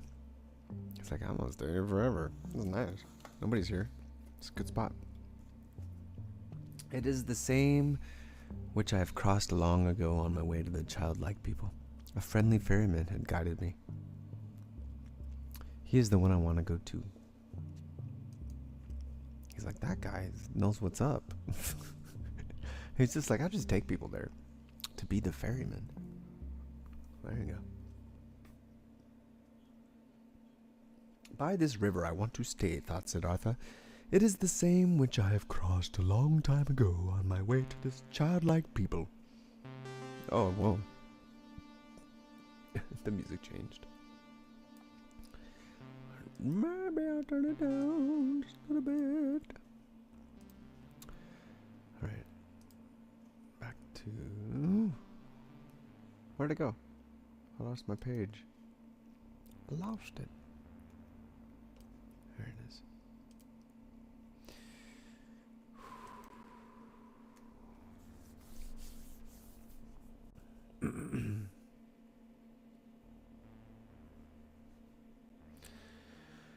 I want to go.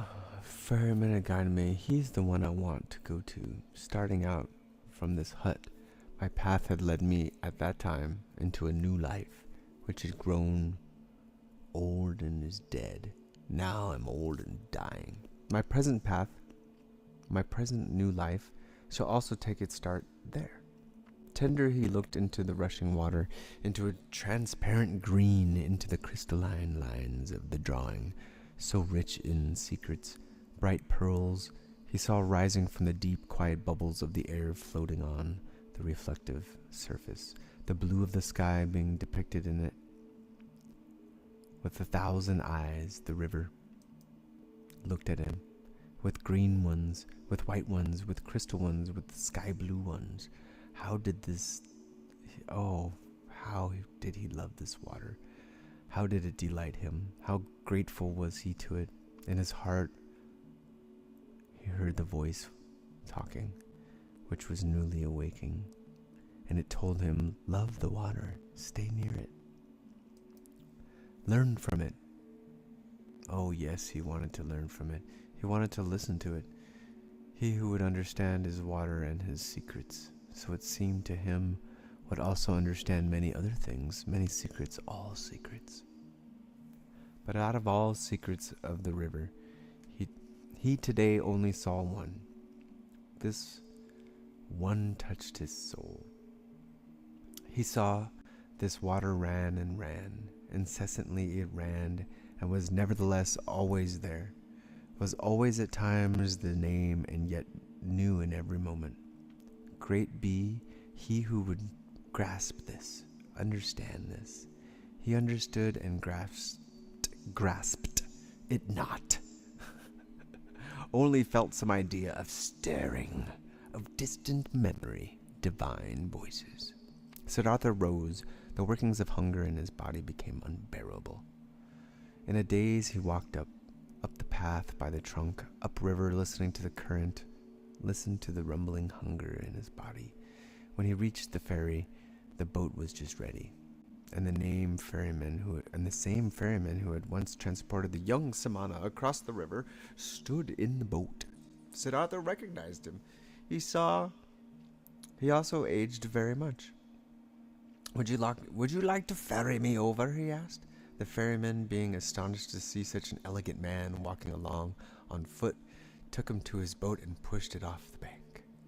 It's a beautiful life you have chosen for yourself, the passenger spoke. It must be beautiful to live by this water every day and to cruise on it.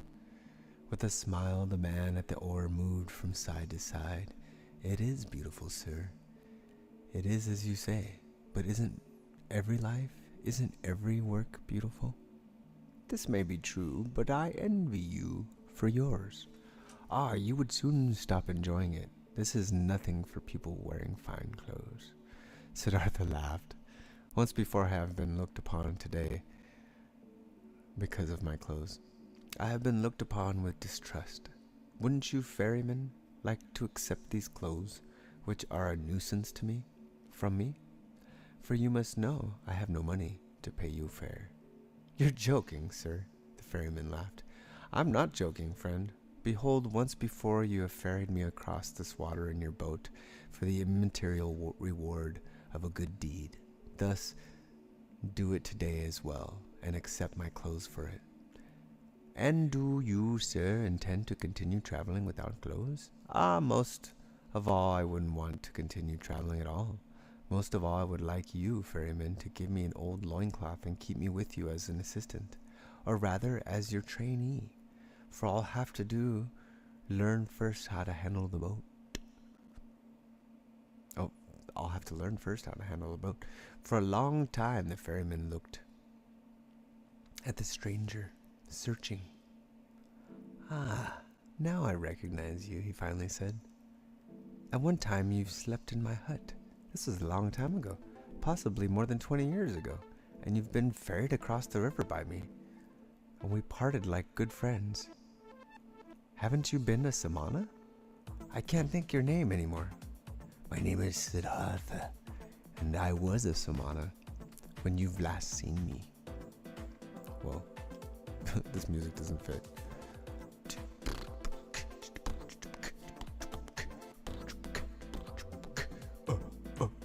Alright, switching that up.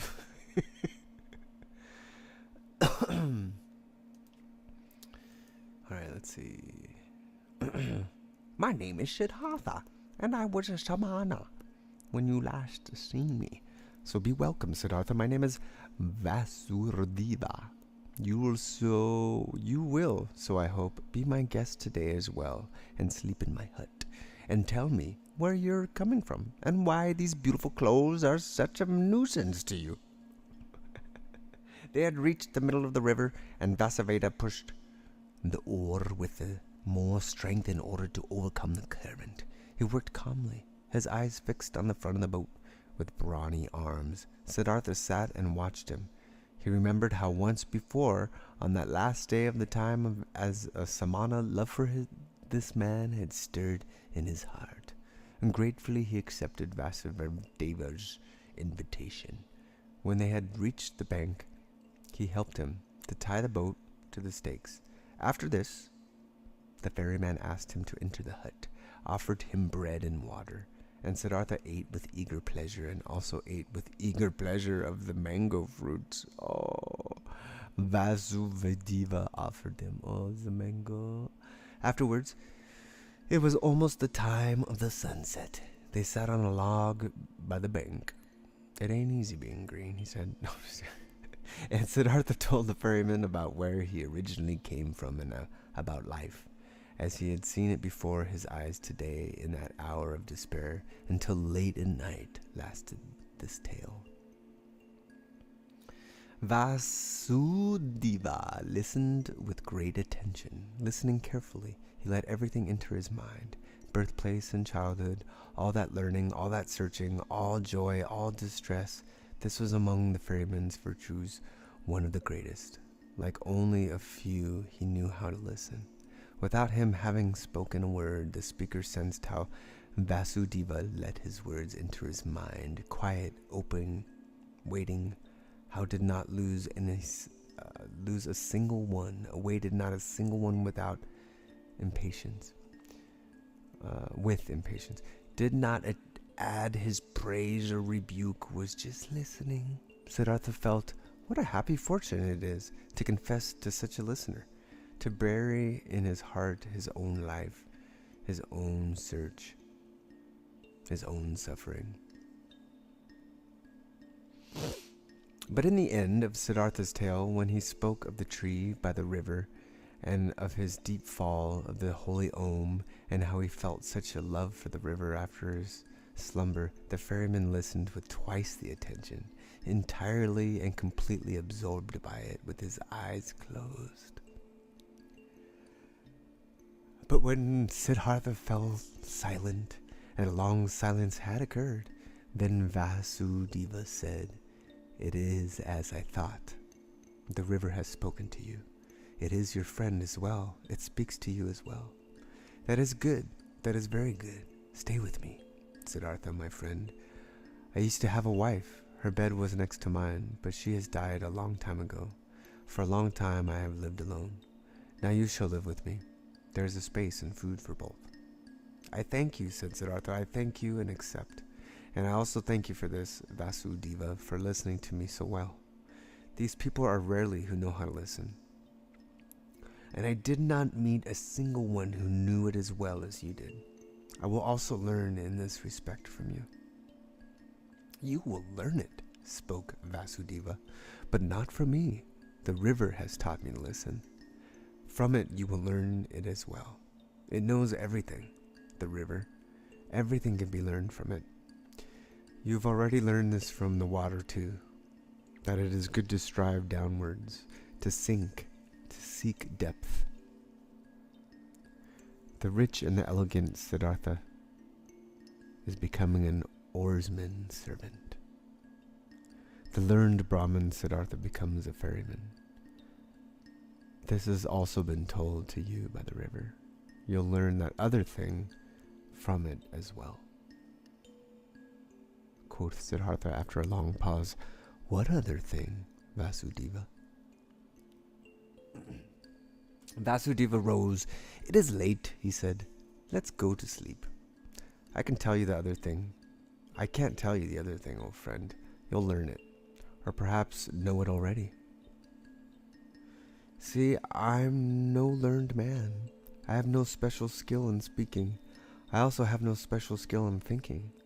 All I am able to do is listen and to be godly. I have learned nothing else. If I was able to say and teach it, I might be a wise man. But like this, I am only a ferryman, and it is my task to ferry people across the river. I have transported many, thousands, and to all of them my river has been nothing but an obstacle on their travels. They travel to seek money in business, and for weddings, and on pilgrimages, and the river was obstructing their paths, and the ferryman's job was to get them quickly across that obstacle. But for some among thousands, a few, 4 or 5, the river has stopped being an obstacle. They have heard this voice, they have listened to it, and the river has become sacred to them, and it has become sacred to me. Let's rest now, Siddhartha. Siddhartha stayed with the ferryman and learned to operate the boat, and when there was nothing to do at the ferry, he worked with Vasudeva in the rice field gathering wood, plucked the fruit off the banana trees. He had learned to build an oar and learned to mend the boat and to weave baskets, and was joyful because of everything he learned, and the days and months passed quickly.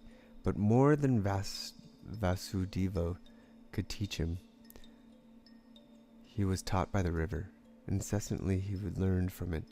Most of all, he learned from it to listen, to pay close attention, with a quiet heart, with a waiting, open souls, without passion, without a wish, without judgment, without an opinion.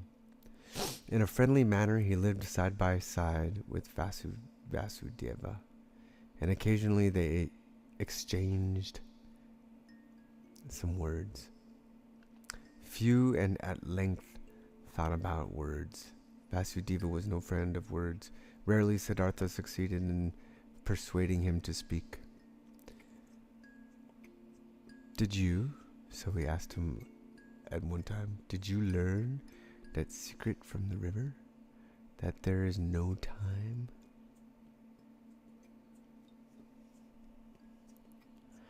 Vasudeva's face was filled with a bright smile. Yes, Siddhartha, he spoke. It is this what you mean, isn't it? That the river is everywhere at once, at the source and at the mouth, at the waterfall, at the ferry, at the rapids, in the sea, in the mountains, everywhere at once. And that there is only the present time for it, not the shadow of the past, not the shadow of the future. This is it, said Siddhartha. And when I learned it, I looked at my life, and it was also a river. And the boy Siddhartha was only separated from the man Siddhartha, from the old man Siddhartha, by a shadow, not by something real. Also, Siddhartha's previous births were no past, and his death and his return to Brahma was no future. Nothing was, nothing will be. Everything is, everything has existence and is present.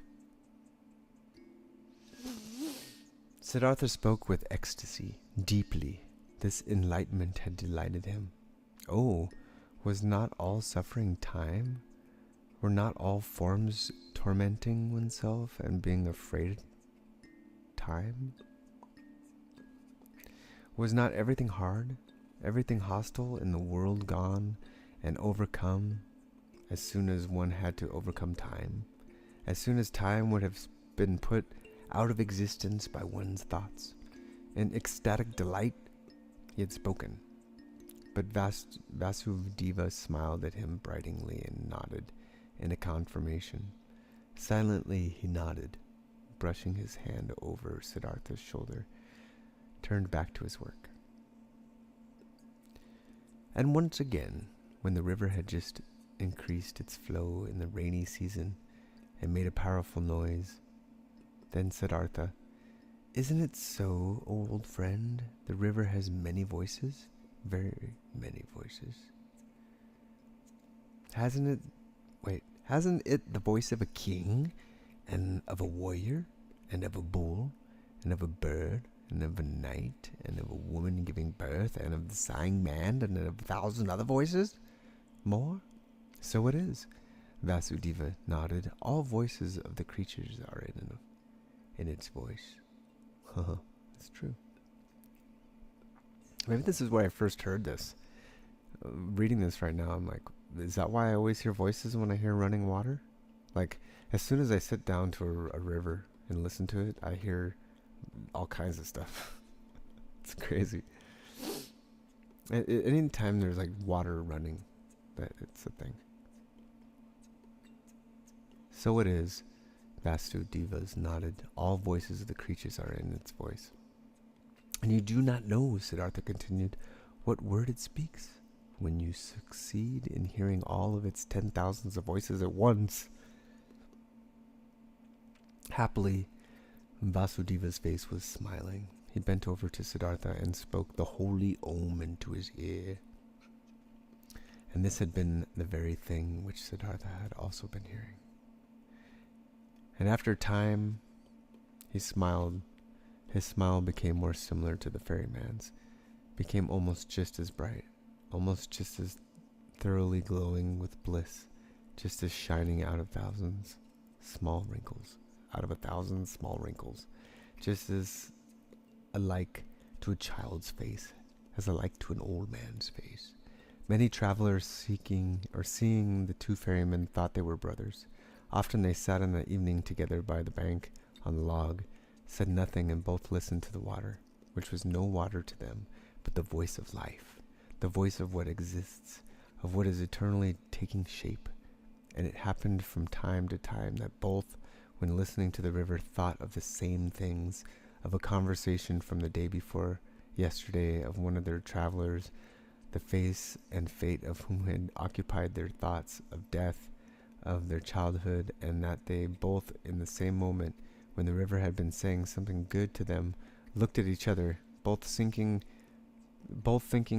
precisely the exact same thing, both delighted about the same answer to the same question. There was something about this ferry and the two ferrymen which was transmitted to others, which many of the travelers felt.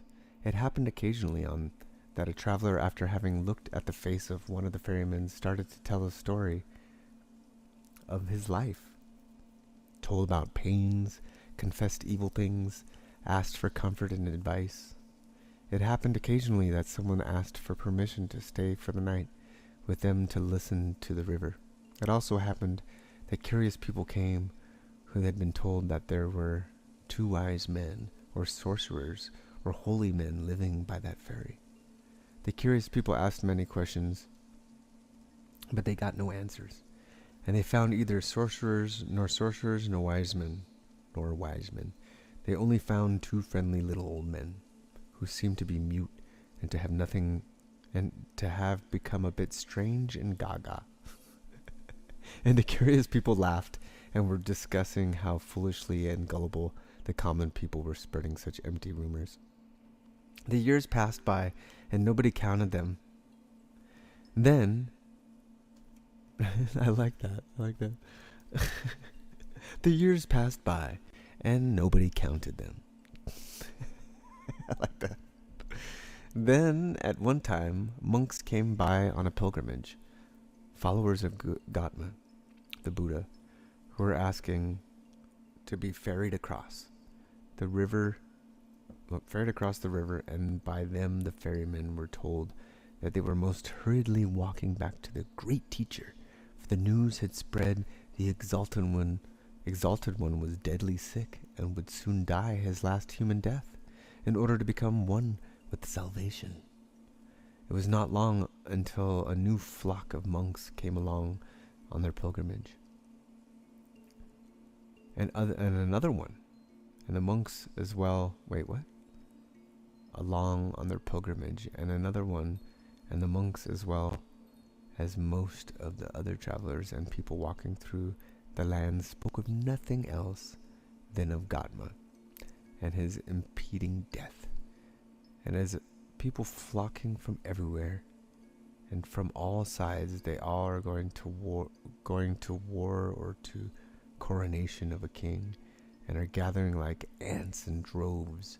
Thus they flocked, like being drawn by a magic spell, to where the great Buddha was awaiting his death, where the huge event was to take place, and the great perfected one of an era was to become one with the glory. Often Siddhartha thought in those days of the dying wise man, the great teacher, whose voice had admonished nations and had awoken hundreds of thousands, whose voice had also once heard, whose holy face he had also once seen with respect. Kindly he thought of him, saw his path to perfection before his eyes, and remembered with a smile those words which he had once, as a young man, said to him, the exalted one. They had been so, it seemed to him, proud and precious words. With a smile he remembered them. For a long time he knew that there was nothing standing between Gautama and him anymore, though he was still unable to accept his teachings. No, there was no teaching a truly searching person, someone who truly wanted to find, could accept. But he who had found, he could approve of any teachings, every path, every goal. There was nothing standing between him and all the other thousands and more who lived in that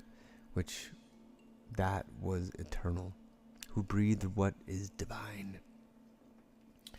On one of these days, when so many went on a pilgrimage to the dying Buddha, Kamala also went to him, who used to be the most beautiful of the courtesans. A long time ago, she had retired from her previous life, had given her garden to the monks of Gautama as a gift, and had taken her refuge in the teachings, was among the friends and benefactors of the pilgrims. Together with Siddhartha the boy, her son, she had gone on her way due to the news of the near death of Gautama. In simple clothes on foot. With her little son, she was traveling by the river, but the boy had soon grown tired, desired to go back home, desired to rest, desired to eat, became disobedient, and started whining. Kamala often had to take rest with him. She was accustomed to having his way against hers. She had to feed him, had to comfort him, had to scold him, had to not comprehend why he had to go on this exhausting and sad pilgrimage with his mother to an unknown place, to a stranger who was holy and about to die. So what if he died? How did this concern the boy? The pilgrims were getting close to Vasudeva's ferry when little Siddhartha once again forced his mother to rest.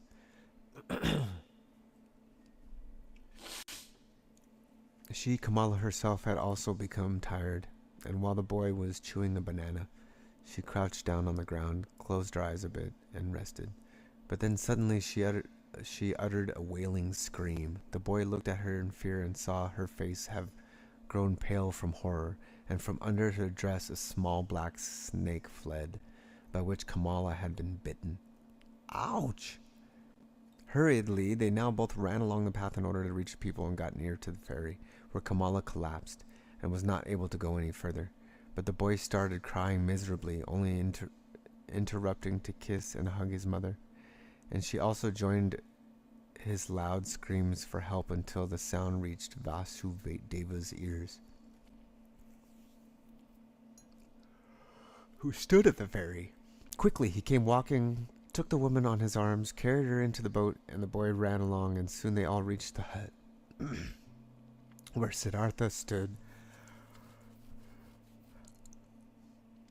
by the stove and was just lighting the fire. He looked up and the first saw the boy's face, was wondrously reminded of something, like a warning to remember something he had forgotten. Then he saw Kamala, whom he instantly recognized.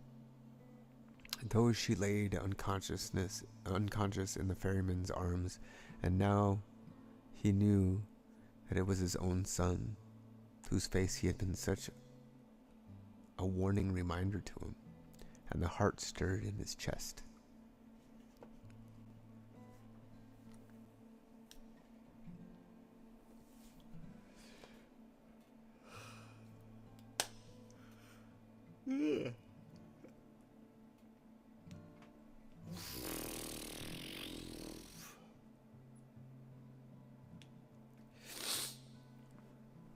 Kamala's wound was washed, but it had already turned black and her body was swollen. She was made to drink a healing potion. Her consciousness returned. She laid on Siddhartha's bed in the hut and bent over her stood Siddhartha, who used to love her so much. He seemed like a dream to her. With a smile, she looked at her friend's face. Just slowly, she realized her situation, remembered the bite, called timidly for the boy.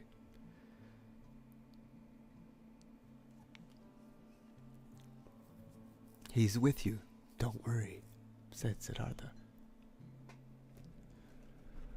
Kamala looked into his eyes. She spoke with a heavy tongue, paralyzed by the poison. "You've become old, my dear," she said. "You've become gray, but you're like the young Samana who at one time came without clothes, with the dusty feet to me in the garden. You're much more like him. You were like him at that time when you had left me and Kamaswami in the eyes. You're like him, Siddhartha. Alas, I have also grown old. Could you still recognize me?" Instantly, I recognized you. Kamala pointed to her boy and said, "Do you recognize him? He's your son."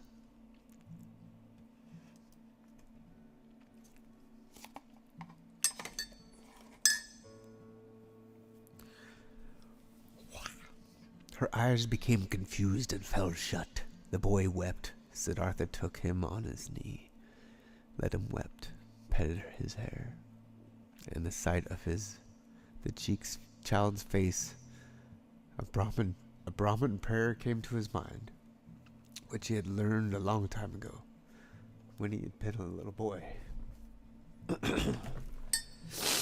Slowly, with a singing voice, he started to speak from his past and childhood. The words came flowing to him, and with that sing-song, the boy became calm, was only now and then uttering a sob, and fell asleep. Siddhartha placed him on a Vasudeva's bed. Vasudeva stood by the stove and cooked rice. Siddhartha gave him a look, which he returned with a smile. "She'll die," Siddhartha said quietly. Vasudeva nodded. Over his friendly face ran the light of the stove's fire.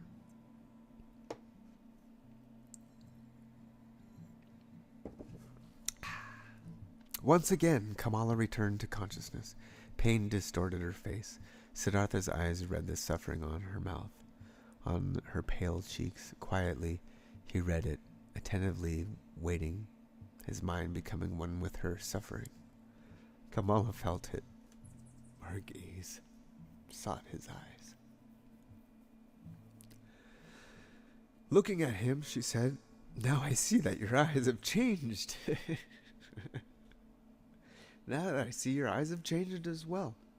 They've become completely different. By what do I still recognize that you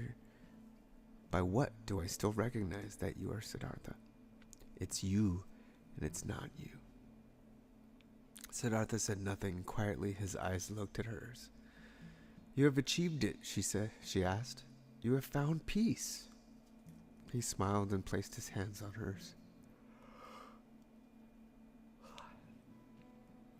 "I'm seeing it," she said. "I'm seeing it. I too will find peace." "You have found it," Siddhartha spoke.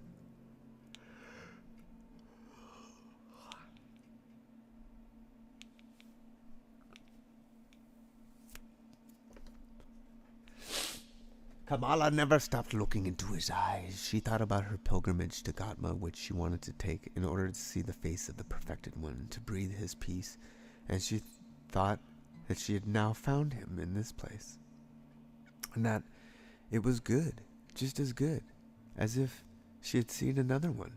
She wanted to tell him this, but the tongue no longer obeyed her will. Without speaking, she looked at him, and he saw the life fading from her eyes. When the final pain filled her eyes and made them grow dim, when the final shiver ran through her limbs, his finger crossed her eyelids.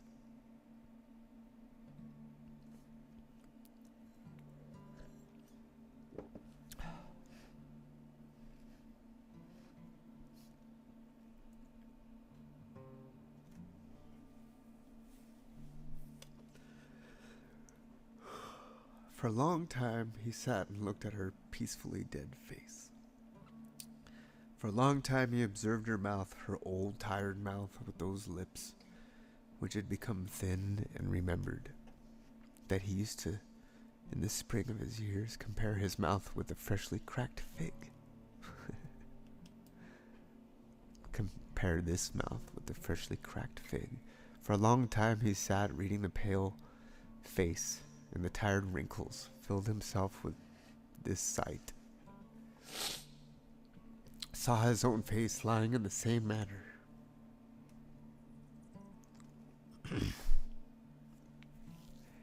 Just as white, just as quenched out, and saw the same time his face and hers being young, with red lips, with fiery eyes, and the feeling of this both being present, and at the same time real. The feeling of eternity completely filled every aspect of his being. Deeply he felt, more deeply than ever before, in this hour, the indestructibility of every life, the eternity of every moment. When he rose,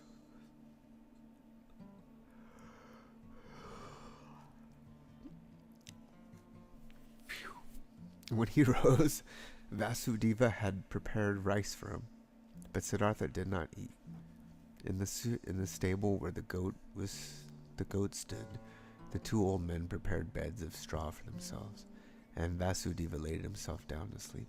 But Siddhartha went outside and sat this night before the hut, listening to the river. Surrounded by the past, touched and encircled by all times of his life at the same time. But occasionally he rose, stepped to the door of the hut and listened, whether the boy was sleeping. Early in the morning, even before the sun could be seen, Vasudeva came out of the stable and walked over to his friend. "You haven't slept," he said. "No, Vasudeva, I sat here. I was listening to the river. A lot it has told me. Deeply it has filled me with the healing thought, with the thought of oneness. You've experienced suffering, Siddhartha, but I see no sadness has entered your heart. No, my dear, how should I be sad? I, who have been rich and happy and have become even richer and happier now, my son has been given to me. Your son shall be welcome to me as well.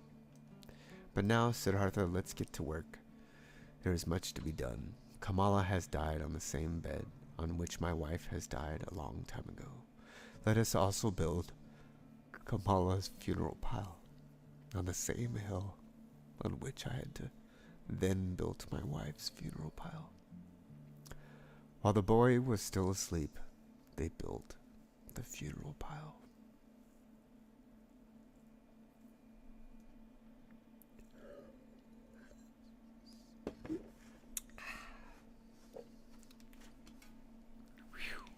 My God.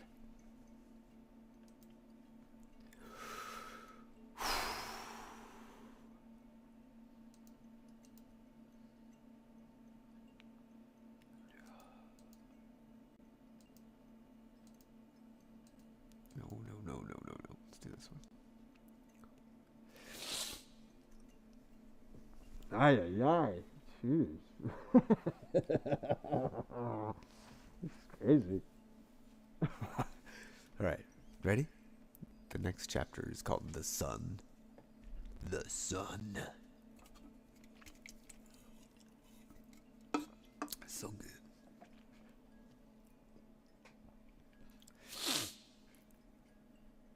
Oh, the sun. Timid and weeping, the boy had attended his mother's funeral, gloomy and shy. He had listened to Siddhartha, who greeted him as his son and welcomed him at his place in Vasudeva's hut. Pale, he sat for so many days by the hill of the dead, did not want to eat, gave no open look, did not open his heart, met his fate with resistance and denial. Siddhartha spared him and let him do as he pleased. He honored his mourning. Siddhartha understood that his son did not know him, that he could not love him like a father.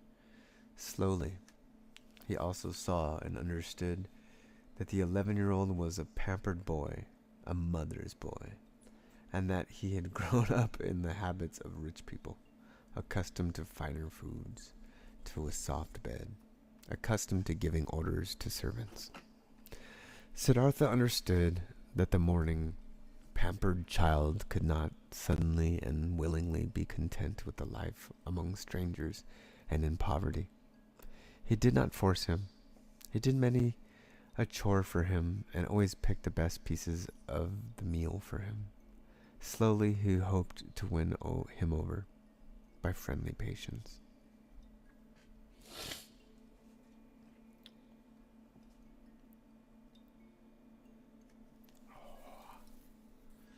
I'm waiting for it to scroll. It's taking forever. Hurry up, scroll. I could just fast forward it a little bit. I read too fast.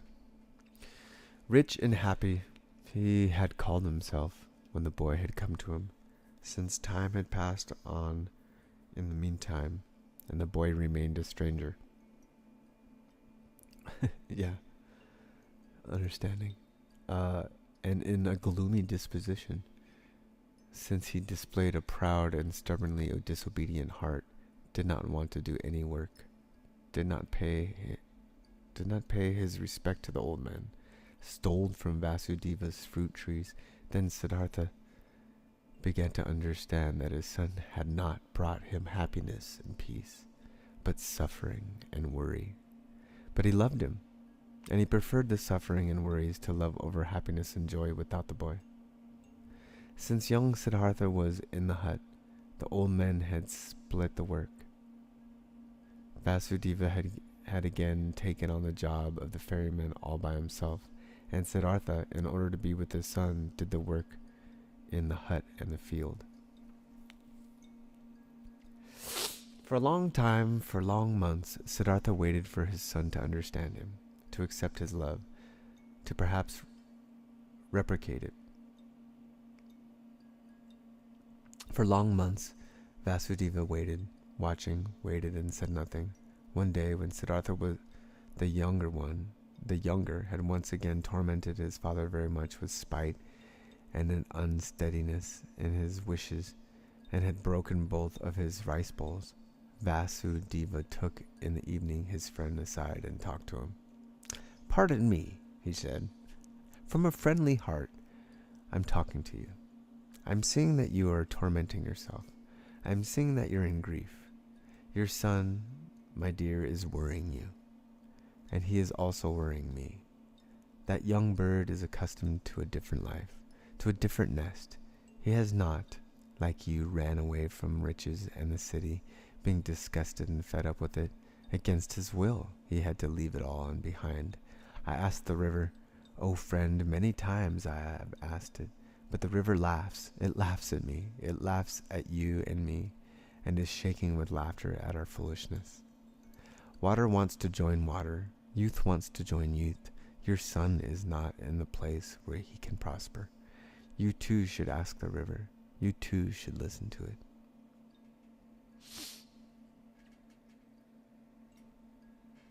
Troubled, Siddhartha looked into his friendly face, in the many wrinkles of which there was incessant cheerfulness. "How could I part with him?" he said quietly, ashamed. "Give me some more time, my dear. See, I'm fighting for him. I'm seeking to win his heart. With love and with friendly patience, I intend to capture it. One day, the river shall also talk to him, and also he also is called upon." Oh no. Vasudeva smiled flourishly, more warmly. "Oh yes, he too is called upon. He too is of eternal life. But do we, you and me, know what he is called upon to do? What path to take? What actions to perform? What pain to endure? Not a small one. His pain will be, after all, his heart is proud and hard. People like this have to suffer a lot, err a lot, do much injustice, burden themselves with much sin. Tell me, my dear, you're not taking control of your son's upbringing? You don't force him? You don't beat him? You don't punish him?" "Nope, Vasudeva, I don't do any of this." "I knew it. You don't force him, you don't beat him, you don't give him orders because you know that soft is stronger than hard. Water is stronger than rocks. Love is stronger than force. Very good, I praise you. But aren't you mistaken in thinking that you wouldn't force him, wouldn't punish him? Don't you shackle him with your love? Don't you make him feel inferior every day?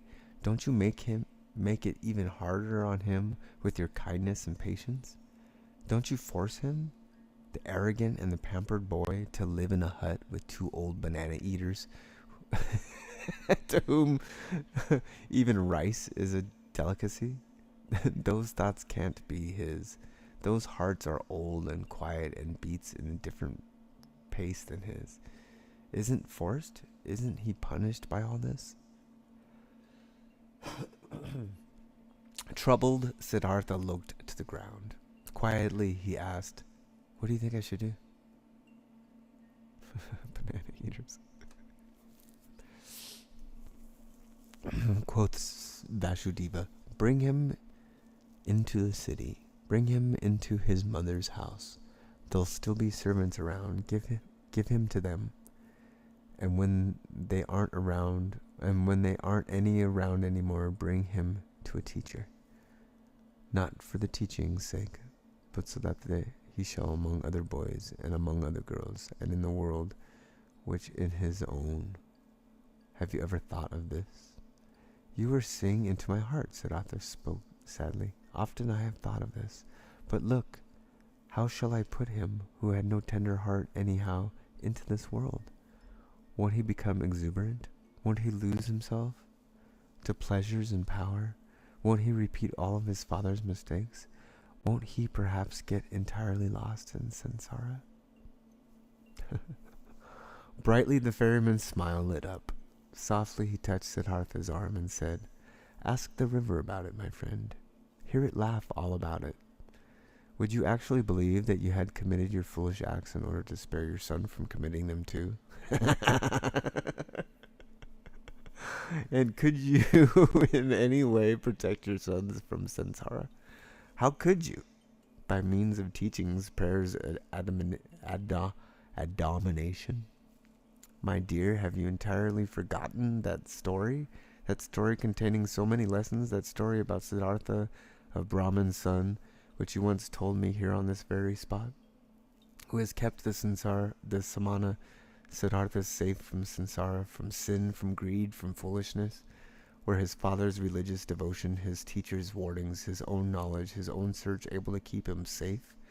Which teacher had been able to protect him from living his life for himself, from soiling himself with life, from burdening himself with guilt, from drinking the bitter drink for himself, from finding his path for himself? Would you think, my dear, for anybody might despise the spare from being taken his path, or perhaps be spared from taking this path, that perhaps your little son would be spared because you love him, because you would like to keep him from suffering and pain and disappointment? But even if you would die 10 times for him, you would not be able to take the slightest part of his destiny upon yourself. Never before Vasudeva spoke so many words. Kindly, Siddhartha thanked him, went troubled into the hut, could not sleep for a long time. Vasudeva had told him nothing he hadn't already thought, and known for himself. But this was a knowledge he could not act upon. Stronger than the knowledge was his love for the boy. Stronger was his tenderness, his fear to lose it. He had never lost his heart so much to something. Had he ever loved any person thus blindly, thus sufferingly, thus unsuccessfully, and yet thus happily? Siddhartha could not heed his friend's advice. He could not give up the boy. He let the boy give him orders. He let him disregard him. He said nothing and waited. Daily he began the mute struggle of his friendliness, a silent war of patience. Vasudeva also said nothing and waited friendlily, knowing patience. They were both masters of patience. At one time, when the boy's face reminded him very much of Kamala's, Siddhartha suddenly had to think of a line which Kamala, a long time ago, in the days of their youth, had once said to him. "You cannot love," she said to him, and he had agreed with her and had compared himself with a star, while comparing the childlike people with falling leaves. And nevertheless, he had also sensed an accusation in the line in that line, indeed. He had never been able to lose or devote himself completely to another person, to forget himself, to commit foolish acts for the love of another person. Never he had been able to do this. And that's as far as I'm gonna go. As far as I'm gonna go. I gotta change this music real quick. Burning through all my music. Okay.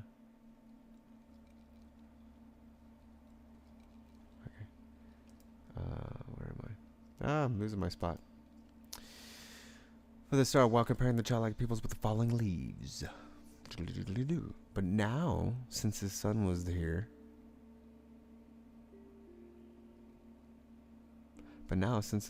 here, now he, Siddhartha, had also become completely a childlike person, suffering for the sake of another person, loving another person, lost to a love, having become a fool on account of love. Now he too felt, late, once in his lifetime, the strongest and strangest of all passions, suffered from it, suffered miserably, and was nevertheless in bliss, was nevertheless renewed in one respect, enriched by one thing.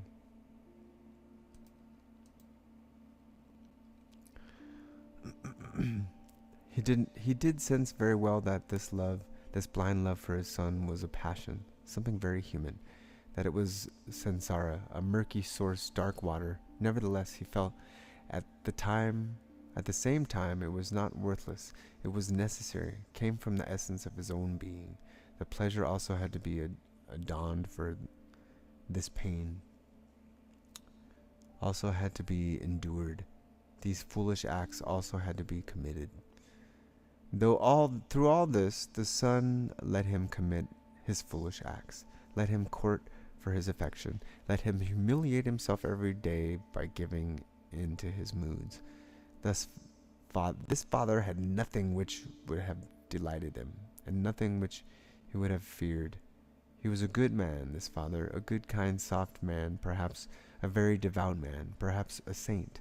All of these were no attributes which could win the boy over. He was bored by his father. He kept him prisoner here in this miserable hut of his. He was bored of him, and for him to answer every naughtiness with a smile, every insult with friendliness, every viciousness with kindness. This very thing was the hated trick of this old sneak.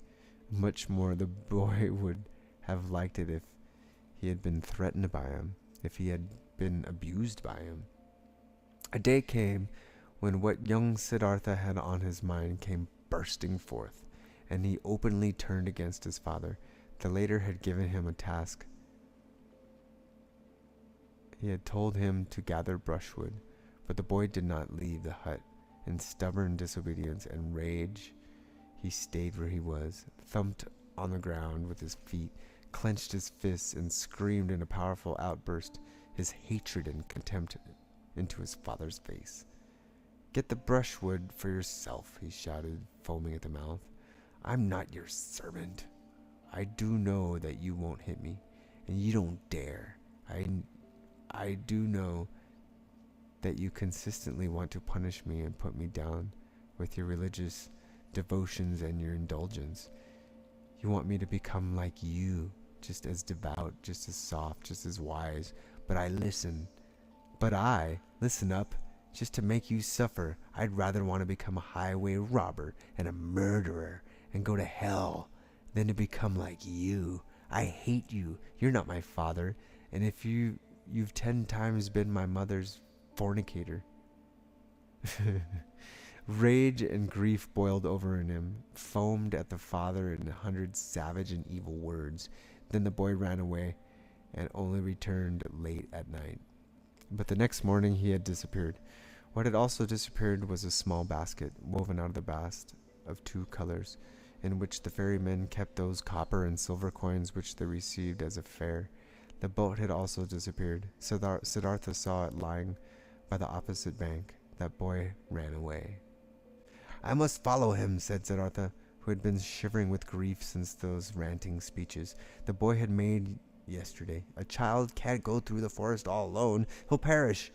We must build a raft, Vasudeva, to get over the water." "We'll build a raft," said Vasudeva, "and get our boat back, which the boy has taken away. But him, you shall let him run along. My friend, he is no child anymore. He knows how to get around. He is looking for the path to the city. And he's right. Don't forget that. He's doing what you failed to do yourself. He's taking care of himself. He's taking his course. Alas, Siddhartha, I see you suffering, but you're suffering a pain at which one would like to laugh, at which you'll soon laugh for yourself." Siddhartha did not answer. He already held the axe in his hand and began to make a raft of bamboo, and Vasudeva helped him to tie the canes together with ropes of grass. Then they crossed over, drifted far off their course, pulled the raft upriver on the opposite bank. "Why did you take the axe along?" asked Siddhartha.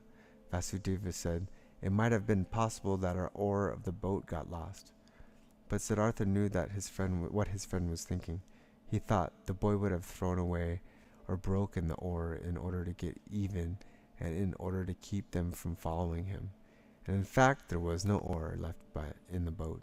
Vasudeva pointed to the bottom of the boat and looked at his friend with a smile, as if he wanted to say, "Don't you see what your son is trying to tell you? Don't you see that he doesn't want to be followed?" But he did not say this in words. He started making a new oar. But Siddhartha didn't bid his farewell to look for the runaway. Vasudeva did not stop him.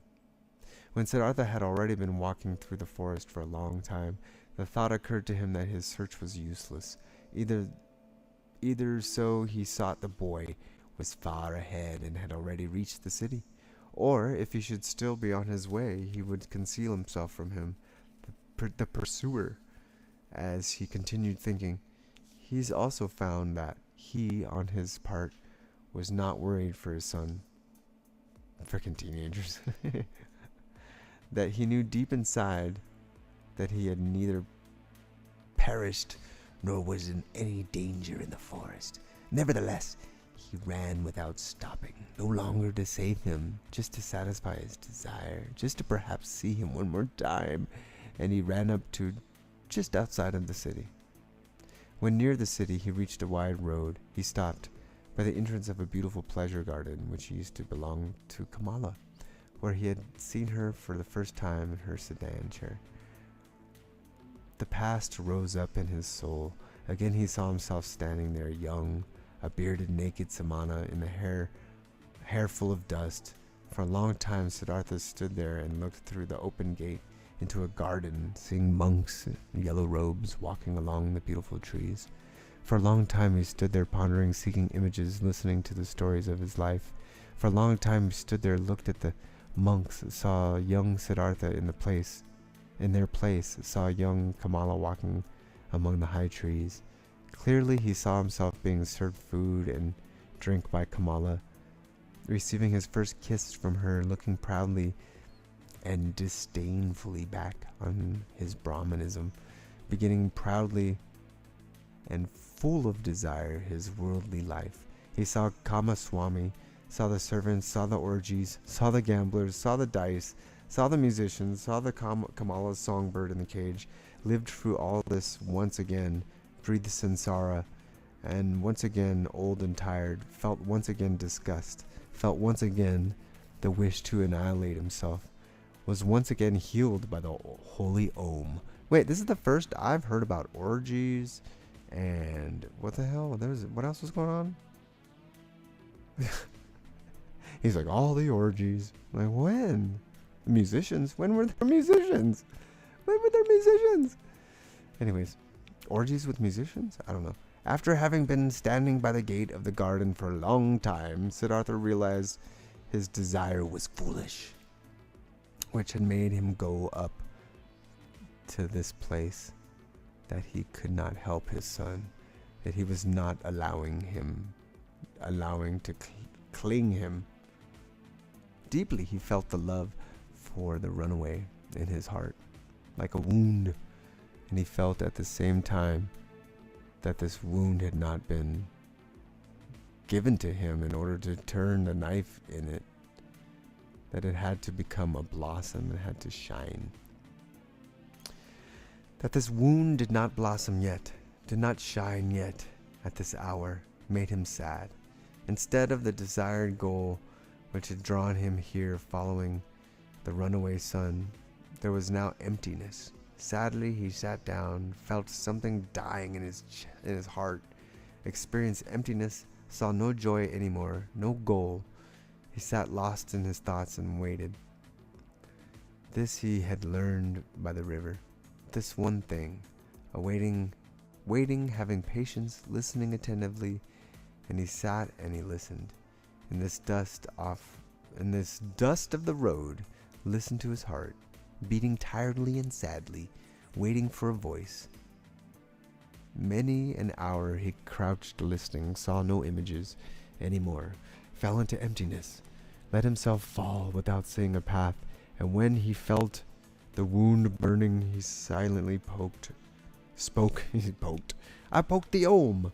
He silently spoke the Om, filled himself with Om. The monks in the garden saw him, and since he crouched for many hours and dust was gathering on his gray hair, one of them came to him and placed 2 bananas in front of him. The old man did not see him. From this petrified state he was awoken by a hand touching his shoulders. Instantly he recognized this touch, this tender, bashful touch, and regained his senses. He rose and greeted Vasudeva, who had followed him.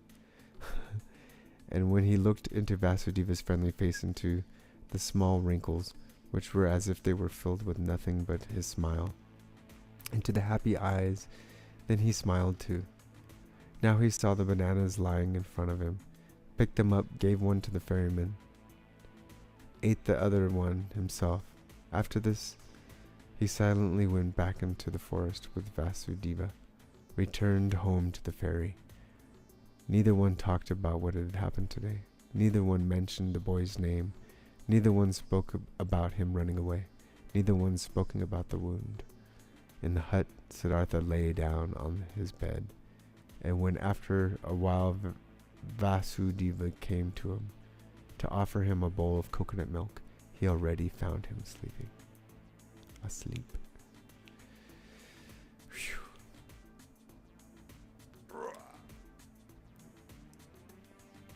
Man.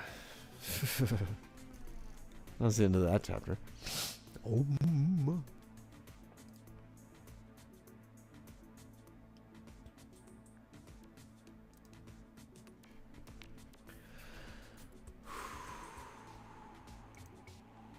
This next chapter is called Om. Just Om.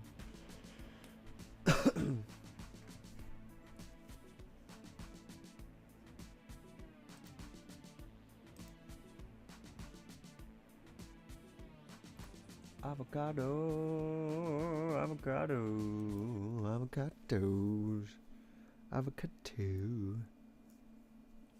avocados, avocados, avocado, avocado.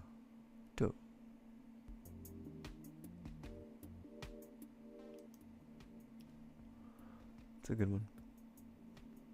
Good book. I need to pee. I'll be right back. I'll be right back.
Let me just do some things real quick. This roll thing. Oh, I already have. I never finished it. Sweet. I got half a thing over here.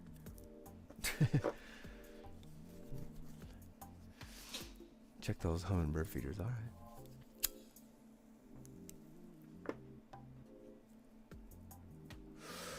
All right. Let's pick up. Oh shit! I forgot to pause that. I'm gonna go back up for you. Uh-oh. Oops.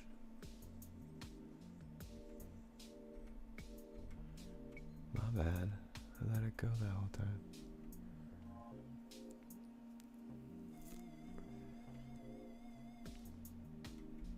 I have to go back to the beginning of the chapter.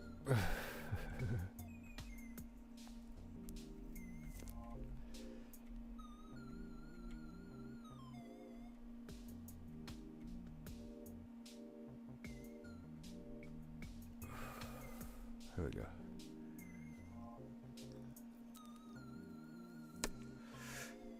All right. This next chapter is called Om. For a long time, the wound continued to burn.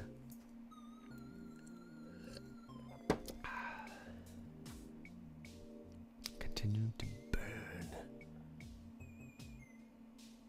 Yeah, they do that. Many travelers Siddhartha had to ferry across the river who was accompanied by a son or a daughter, and he saw none of them without envying him, without thinking, so many thousand possess the sweetest of good fortunes, why don't I? Even bad people, even thieves and robbers have children and love them, and were being loved by them, all except for me. Thus without reason, he now thought thus similar to childlike people he had become. He's like, I'm just like him now. He's like, I want a kid. I need a kid. I need a kid to satisfy. It's like that, you gotta, can't beat him, join him, I guess. I don't know. I don't know. It's like he's doing the Buddha thing in reverse.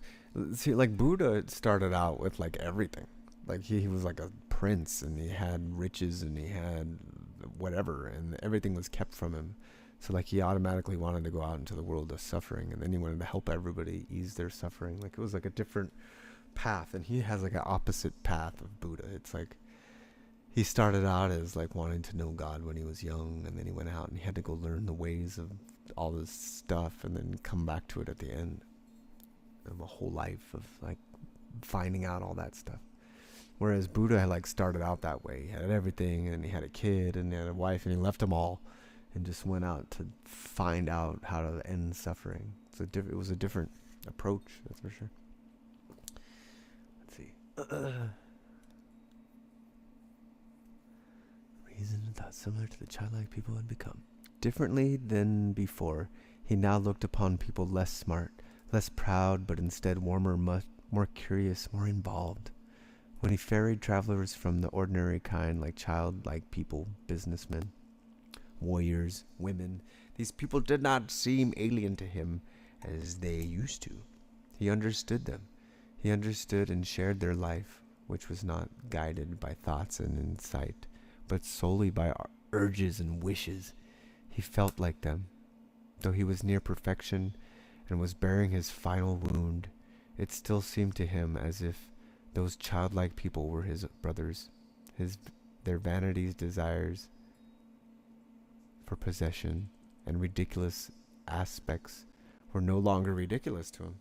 Became understandable, became lovable, even became worthy of veneration to him. The blind love of a mother for her child, the stupid blind pride of a conceited father for his only son, the blind wild desire of a young vain woman for jewelry, for admiring glances from men.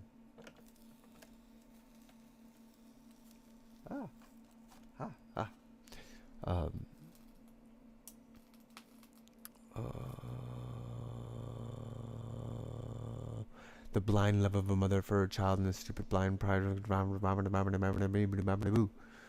all the childish stuff. All these simple, foolish, but immensely strongly living, strongly prevailing urges and desires were now no childish notions for Siddhartha anymore. He saw people living for their sake, saw them achieving infinitely much more for their sake, traveling, conducting wars, suffering infinitely much, bearing infinitely much, and he could love them for it. He saw life. That's what is life, alive. The indestructible, the Brahman in each of their passions, each of their acts, worthy of love and admiration, were these people in their blind loyalty, their blind strength and tendencies. They lacked nothing. There was nothing the knowledgeable one, the thinker, had to put him above them except for one little thing, a single tiny small thing, the consciousness, the conscious thought of oneness of all life. And Siddhartha had even doubted in many hours whether this knowledge, this thought was to be valued thus highly, whether it might not also perhaps be a childish idea of thinking people, of the thinking and childlike people. In all other respects, the worldly people were of equal rank to the wise men, were often far superior to them, just as animals too can, after all, in some moments, seem to be superior to humans in their tough, unrelenting performance of what is necessary.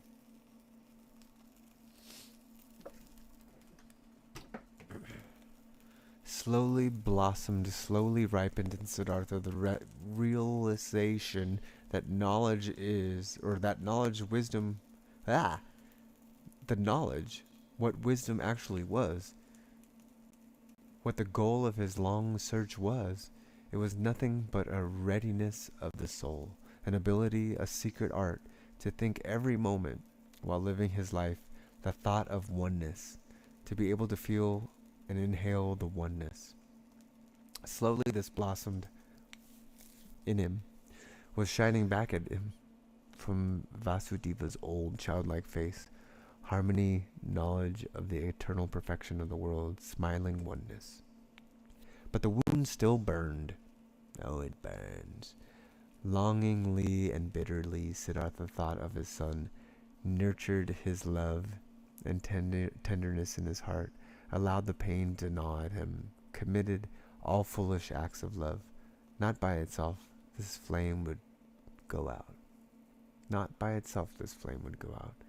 And one day, when the wound burned violently, Siddhartha ferried across the river, driven by yearning, got off the boat and was willing to go to the city and look for his son.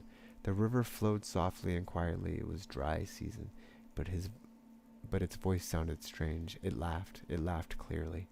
The river laughed. It laughed brightly and clearly at the old ferryman. Siddhartha stopped and bent over the water in order to hear even better, and he saw his face reflecting in the quietly moving waters. And in this reflected face there was something which reminded him, something he had forgotten. And as he thought about it, he found it. This face resembled another face, which he used to know and love also, and also fear. It resembled his father's face, the Brahman.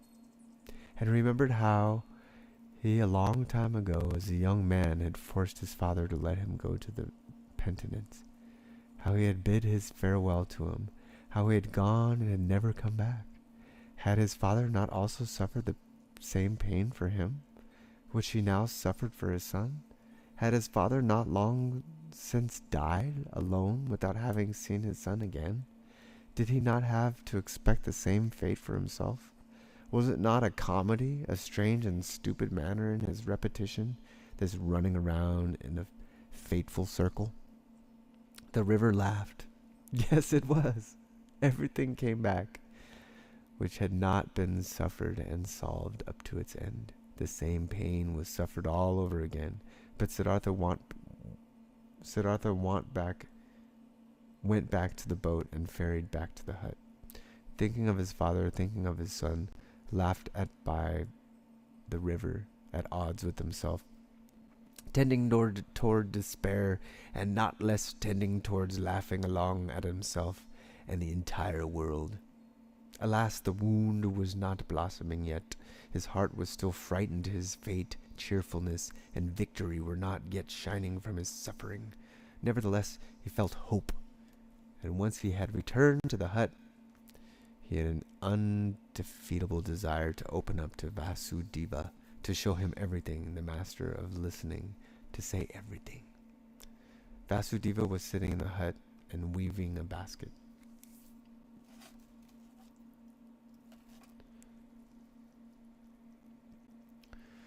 He no longer used the ferry boat. His eyes were starting to get weak. And not just his eyes, his arms and hands as well. Unchanged and flourished was only the joy of his cheerful benevolence of his face. Siddhartha sat down next to the old man. Slowly he started talking what they had never talked about. He now told him of his walk to the city, at that time of the burning wound, of his envy at the sight of happy fathers, of his knowledge of the foolishness of such wishes, of his futile fight against them. He reported everything. He was able to say everything, even the most embarrassing parts. Everything could be said, everything shown, everything he could tell. He presented his wound, also told how he felled today, how he ferried across the water, a childish runaway, willing to walk to the city, how the river had laughed. While he spoke for a long time, while Vasudeva was listening with a quiet face. Vasudeva's listening gave Siddhartha a stronger sensation than ever before. He sensed now his pain. His fears flowed over to him. Now his secret hope flowed over, came back at him from his counterpart. To show his wound to the listener was the same as bathing in it to the river, until it had cooled and become one with the river. While he was still speaking, still admitting and confessing, Siddhartha felt more and more that this was no longer Vasudeva, no longer a human being who was listening to him, that this motionless listener was absorbing his confession into himself like a tree, the rain. Like this motionless man was the river itself, that he was God himself, that he was the eternal itself.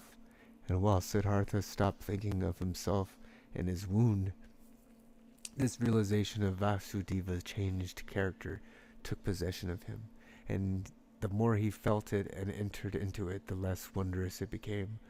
The more he realized that everything was in order and natural, that Vasudeva had already been like this for a long time, almost forever, that only he had not quite recognized it. Yes, that he himself had almost reached the same state. He felt that he was now seeing old Vasudeva as the people he see, the gods, and that this could not last. In his heart, he started bidding his farewell to Vasudeva. Throughout all this, he talked incessantly.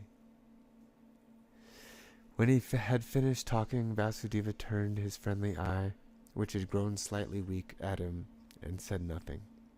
Let his silent love and cheerfulness, understanding and knowledge shine at him. He took Siddhartha's hand, led him to the seat by the bank, and sat down with him, smiled at the river. "You heard it laugh," he said, "but you haven't heard anything. Let's listen, you'll hear more." They listened. Softly sounded the river, singing in many voices. Siddhartha looked into the river, and images appeared to him in the moving water.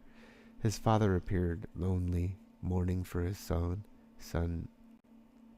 He himself appeared, lonely, he also being tied with the bondage of yearning to his distant son. His son appeared lonely as well, the boy greedily rushing along the burning course of his young wishes, each one heading for his goal, each one obsessed by the goal, each one suffering. The river sang with the voice of suffering. Longingly it sang, longingly it flowed towards its goal. Lamentingly its voice sang. "Do you hear?" Vasudeva's mute gaze asked. Siddhartha nodded. "Listen better." Vasudeva whispered. Siddhartha made an effort to listen better. The image of his father, his own father, the image of his son merged. Kamala's image also appeared and was dispersed, and the image of Govinda and the other images. And they merged with each other, turned all into the river, headed all, being the river, for the goal, longing, desire, suffering, and the river's voice sounded full of yearning, full of burning woe, full of unsatisfiable desire. For the goal, the river was heading. Siddhartha saw it hurrying, the river, which consisted of him and his loved ones and of all people he had ever seen. All of these waves and waters were hurrying, suffering towards goals, many goals, the waterfalls, the lake, the rapids, the sea, and all goals were reached, and every goal was followed by a new one. And the water turned into vapor and rose to the sky, turned into rain, and poured down from the sky, turned into a source of a stream, a river, headed forward once again, flowed on once again. But the longing voice had changed. It still rounded, full of suffering, searching, but other voices joined it, voices of joy and of suffering, good and bad voices, laughing and sad ones, 100 voices, 1,000 voices. Siddhartha listened. He was now nothing but a listener, completely concentrated on listening, completely empty. He felt that he had now finished learning to listen. Often before he had heard all this, these many voices in the river, today it sounded new. Already he could no longer tell the many voices apart, not the happy ones from the weeping ones, not the ones of children from those of men. They all belonged together, the lamentation of learning and the laughter of all knowledgeable, one, the scream of rage and the moaning of the dying ones. Everything was one, everything was intertwined and connected, entangled 1,000 times, and everything together, all voices, all goals, all yearning, all suffering, all pleasure, all that was good and evil, all of this together was of the world. All of it together was the flow of events, was the music of life. And then Siddhartha was listening attentively to the river, this song of 1,000 voices, when he neither listened to the suffering nor the laughter, when he did not tie his soul to a particular voice and submerged himself into it, but then he heard them all, perceived the whole, the oneness.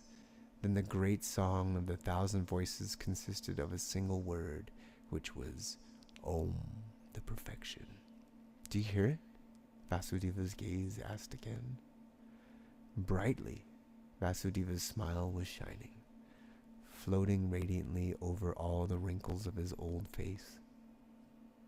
As the Om was floating in the air over all the voices of the river, brighteningly his smile was shining when he looked at his friend. The same smile was now starting to shine on Siddhartha's face as well. His wound blossomed, his suffering was shining, his self had flown into the oneness. In this hour, Siddhartha stopped fighting his fate, stopped suffering. On his face flourished the cheekfulness of a knowledge, which is no longer opposed by any will, which knows perfection, which is in argument with the flow of events, with the current of life, full of sympathy for the pain of others, full of sympathy for the pleasure of others, devoted to the flow, belonging to the oneness. When Vasudeva rose from the seat by the bank, when he looked into the Siddhartha's eyes and saw the cheerfulness of the knowing shining in them, he softly touched his shoulders with his hands in his careful and tender manner and said, "I've been waiting for this hour, my dear. Now that it has come, let me leave. For a long time I've been waiting for this hour. For a long time I've been Vasudeva the ferryman. Now It's enough. Farewell, hut. Farewell, river. Farewell, Siddhartha. Siddhartha made a deep bow before him, who bid his farewell. I've known it, he said quietly. You'll go into the forest? I'm going into the forest. I'm going into the oneness, spoke Vasudeva with a bright smile.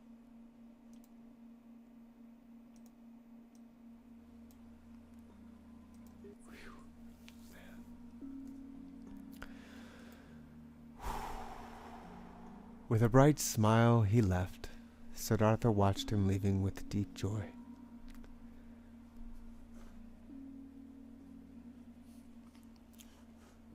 With deep solemnity, he watched him leave, saw his steps full of peace, saw his head full of luster, saw his body full of light.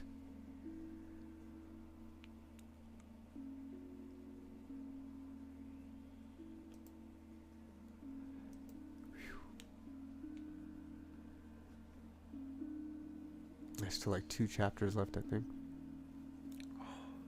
Almost done with it though. This last chapter, one of the last chapters, is called Govinda. Govinda. Oh, just give me a minute.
Let's finish this book.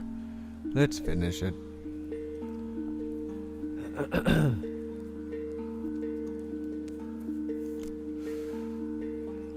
Govinda. Together with other monks, Govinda used to spend the time of the rest. Wait, what? Govinda used to spend the time of rest between pilgrimages in the pleasure grove, which the courtesan Kamala had given to the followers of Gautama for a gift. He'd heard talk of an old ferryman who lived one day's journey away by river, and who was regarded as a wise man by many. When Govinda went back on his way, he chose the path to the ferry, eager to see the ferryman. Because though he had lived his entire life by the rules, though he was also looked upon with veneration by the younger monks on account of his age and his modesty, the restlessness and the searching still had not perished from his heart. He came to the river and asked the old man to ferry him over. And when they got off the boat on the other side, he said to the old man, "You're very good to us monks and pilgrims. You have already ferried many of us across the river. Aren't you, too, ferryman, a searcher for the right path?"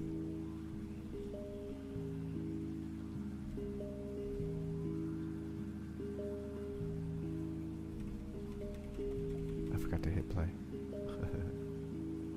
Oops. Oh, man. Oh, there we go. Siddhartha smiling from his old eyes. "Do you call yourself a searcher?"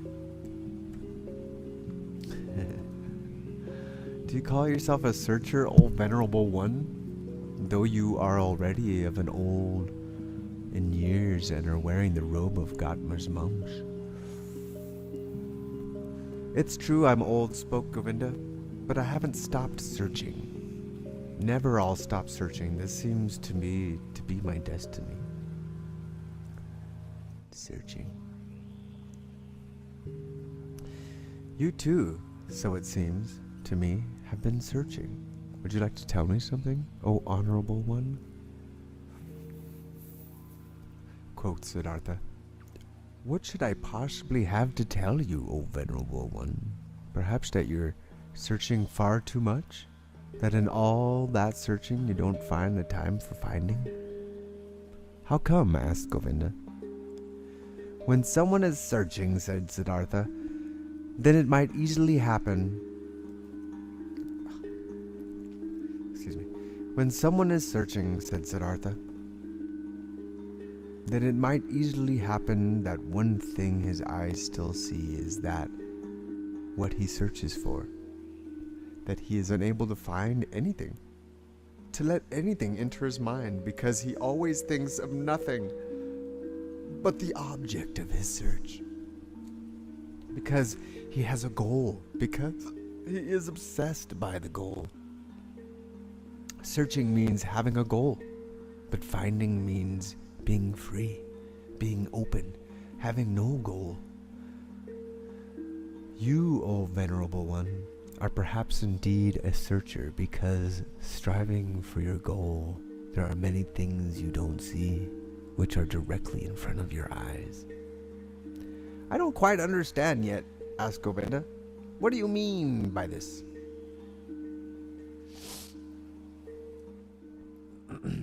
Quoth Siddhartha, "A long time ago, O venerable one, many years ago, you've once before been at this river, and have found a sleeping man by the river, and have sat down with him to guard his sleep.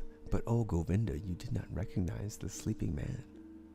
Astonished, as if he had been the object of a magic spell, the monk looked into the ferryman's eyes. "Are you Siddhartha?" he asked him with a timid voice. "I would have recognized you this time as well, from my heart. I'm greeting you, Siddhartha, from my heart. I'm happy to see you once again. You've changed a lot, my friend. And so you've now become a ferryman? In a friendly manner, Siddhartha laughed. A ferryman, yes. Many people, Govinda, have to change a lot, have to wear many a robe. I am one of those, my dear. Be welcome, Govinda, and spend the night in my hut. Govinda stayed the night in the hut and slept on the bed which used to be Vasudeva's bed. Many questions he posed to the friend of his youth. Many things Siddhartha had to tell him from his life. When the next morning the time had come to start the day's journey, Govinda said, not without hesitation, these words. Before I continue on my path, Siddhartha, permit me to ask one more question. Do you have a teaching? Do you have a faith or a knowledge you now follow, which helps you to live and to do right? You know, my dear, that I already, as a young man in those days when we lived with the penitents in the forest, started to just distrust teachers and teachings and to turn my back to them. I have stuck with this. Nevertheless, I have had many teachers since then. A beautiful courtesan has been my teacher for a long time, and a rich merchant was my teacher, and some gamblers with dice. Once, even a follower of Buddha, traveled on foot, has been my teacher. He sat with me, and I had fallen asleep in the forest on the pilgrimage. I have also learned from him. I am also grateful to him, very grateful. But most of all, I have learned here from this river and from my predecessor, the ferryman Vasudeva. He was a very simple person, Vasudeva. He was no thinker, but he knew what is necessary, just as well as Gatma. He was a perfect man, a saint. Govinda said, still, oh, Siddhartha, you love a bit to mock people, as it seems to me. I believe in you, and you know you haven't followed a teacher, but haven't you found something by yourself though you found no teachings? You still found certain thoughts, certain insights, which are your own and which help you live.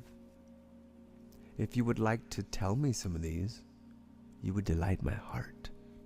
Quoth Siddhartha, oh, I've had thoughts, yes, an insight, again and again, sometimes for an hour or for an entire day. I have felt knowledge in me, as one would feel life in one's heart. There have been many thoughts, but it would be hard for me to convey them to you. Look, my dear Govinda, this is one of my thoughts, which I have found. Wisdom cannot be passed on. Wisdom which a wise man tries to pass on to someone always sounds like foolishness. Are you kidding? Asked Govinda. I'm not kidding. I'm telling you what I've found. Knowledge can be conveyed, but not wisdom. It can be found, it can be lived, it is possible to be carried by it. Miracles can be performed with it, but it cannot be expressed in words and taught. This is what I, even as a young man, sometimes suspected. What has driven me away from the teachers. I have found a thought, Govinda, which you'll again regard as a joke or foolishness, but which is my best thought. It says, the opposite of every truth is just as true. That's like this. Any truth can only be expressed and put into words when it is one-sided. Everything is one-sided, which can be thought, which thoughts and said with words. It's all one-sided, all just one half, all lacks completeness, roundness, oneness. When the exalted Gautama spoke in his teachings of the world, he had to divide it into samsara and nirvana, into deception and truth, into suffering and salvation. It cannot be done differently. There is no other way for him. Who wants to teach but the world itself? What exists around us and inside of us is never one-sided. A person or an act is never entirely samsara or entirely nirvana. A person is never entirely holy or eternally sinful. It does not really seem like this, because we are all subject to deception, as if time were something real. Time is not real. Govinda, I have experienced this often and often again. And if time is not real, then the gap which seems to be between the world and the eternity seems suffering and blissfulness, between evil and good, is also a deception. How come? Asked Govinda timidly. Listen well, my dear, listen well. The sinner, which I am and which you are, is a sinner. But in times to come, he will be a Brahman again. He will reach the nirvana, will be Buddha. And now see, these times to come are a deception, are only a parable. The sinner is not on his way to become a Buddha. He is not in the process of developing, though through our capacity for thinking does not know how else to picture these things. No, within the sinner is now and totally already the future of Buddha. This future is already all here. You have to worship in him, in you, in everyone, the Buddha which is coming into being, the possible, the hidden Buddha. The world, my friend Govinda, is not imperfect or on a slow path towards perfection. No, it is perfect in every moment. All sin already carries the divine forgiveness in itself. All small children already have the old person in themselves. All infants already have death. All dying people the eternal life. It is not possible for any person to see how far another one has already progressed in his path. In the robber and the dice gambler, the Buddha is waiting. In the Brahmin, the robber is waiting. In deep meditation, there is possibility to put time out of existence, to see all life which was, is, and will be as if it was simultaneous. And there's everything is good. Everything is perfect. Everything is Brahman. Therefore, I see whatever exists as good. Death is to me like life, sin like holiness, wisdom like foolishness. Everything has to be as it is. Everything only requires my consent, only my willingness, my loving agreement to be good for me, to do nothing but work for my benefit, to be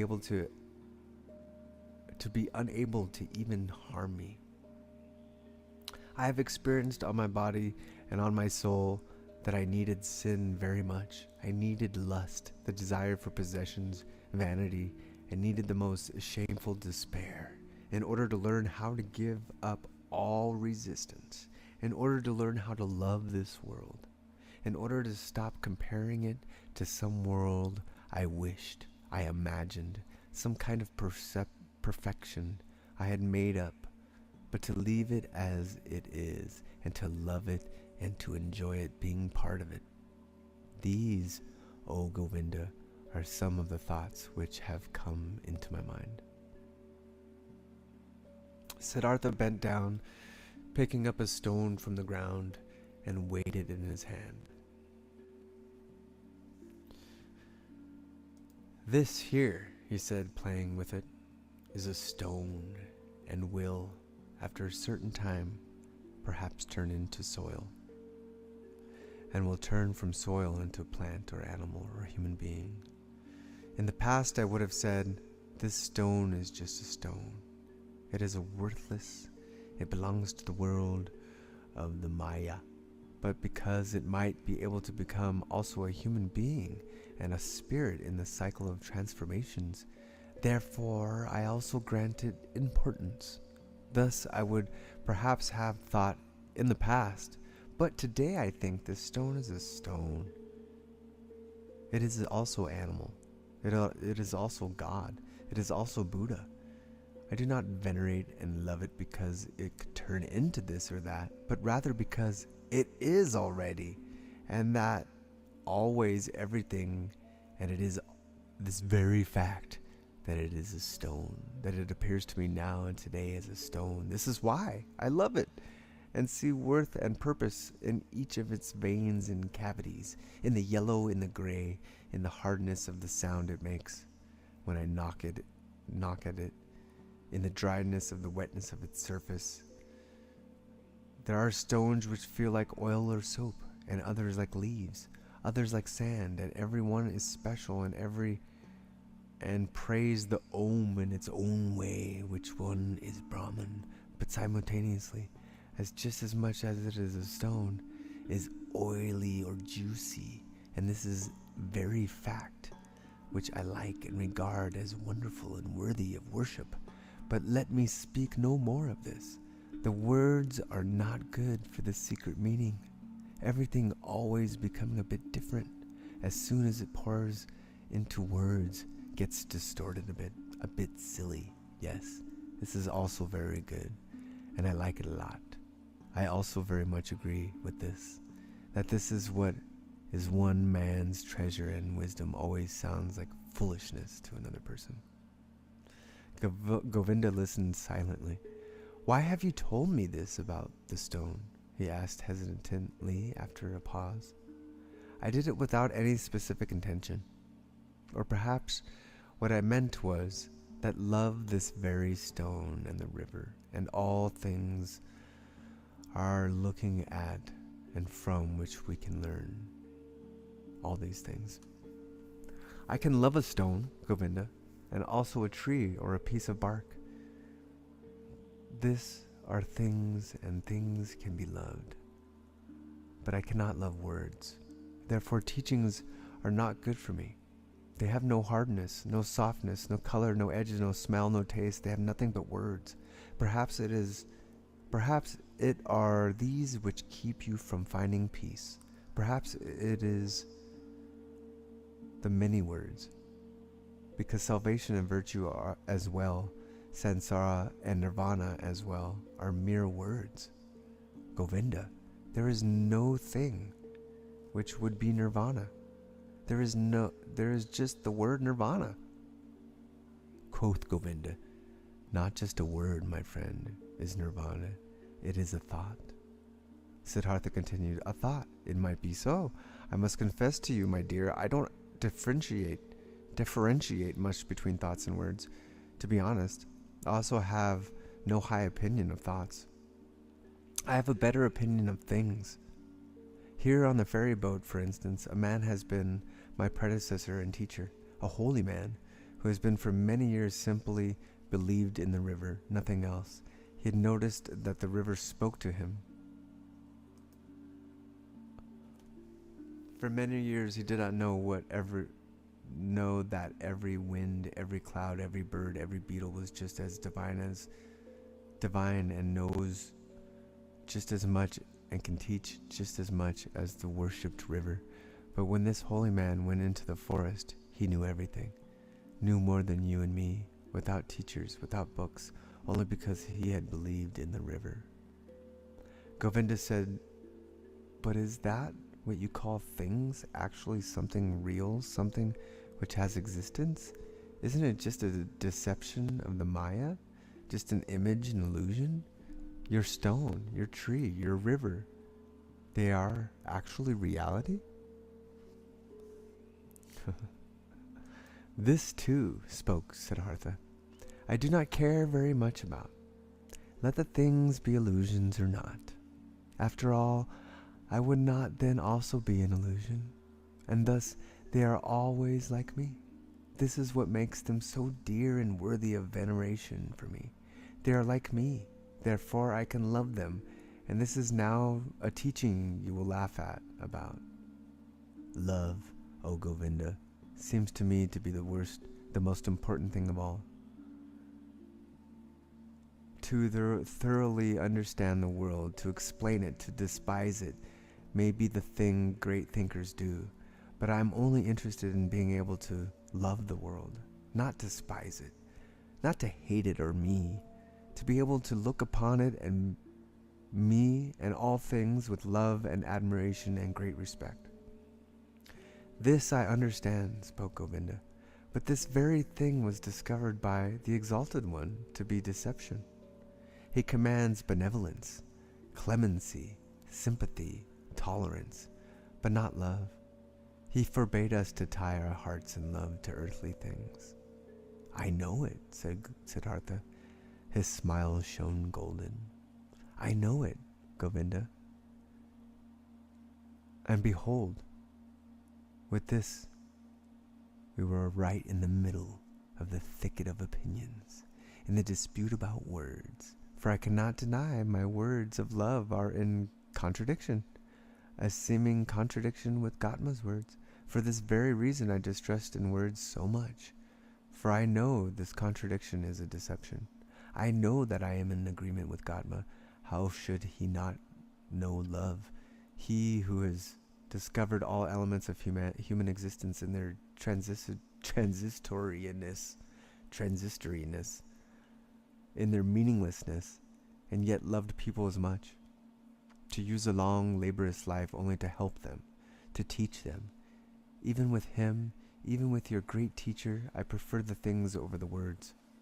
Place more importance on his acts and life other than on his speeches. More on the gestures of his hand than on his opinions. Not in his speech, not in his thoughts, I see his greatness, only in his actions, in his life.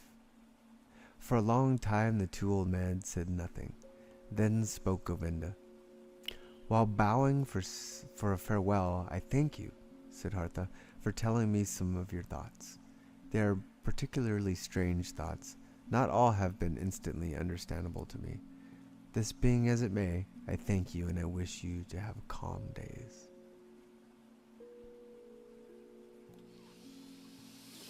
But secretly he thought to himself, this Siddhartha is a bizarre person.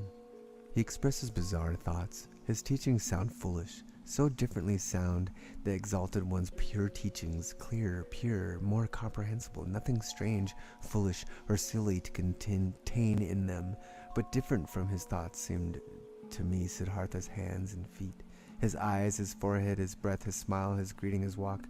Never again, after our exalted Gotama had become one with the nirvana, never since have I met a person of whom I felt, this is a holy man. Only him, this Siddhartha, I have found to be like this. Many his teachings be strange, his words sound foolish, out his gaze and his hand, his skin and his hair, out of every part him shines purity, shines a calmness, shines a cheerfulness and mindness and holiness, which I have seen in no other person since the final death of our exalted teacher. As Govinda thought like this, and there was a conflict in his heart, he once again bowed to Siddhartha, drawn by love. Deeply he bowed to him who was calmly sitting. Siddhartha, he spoke, we have become old men. It is unlikely for one of us to see the other again in this incarnation. I see, beloved, that you have found peace. I confess that I haven't found it. Tell me, O honorable one more word. Give me something on my way which I can grasp, which I can understand. Give me something to be with me on my path. It is often hard, my path, often dark, Siddhartha. Siddhartha said nothing and looked at him.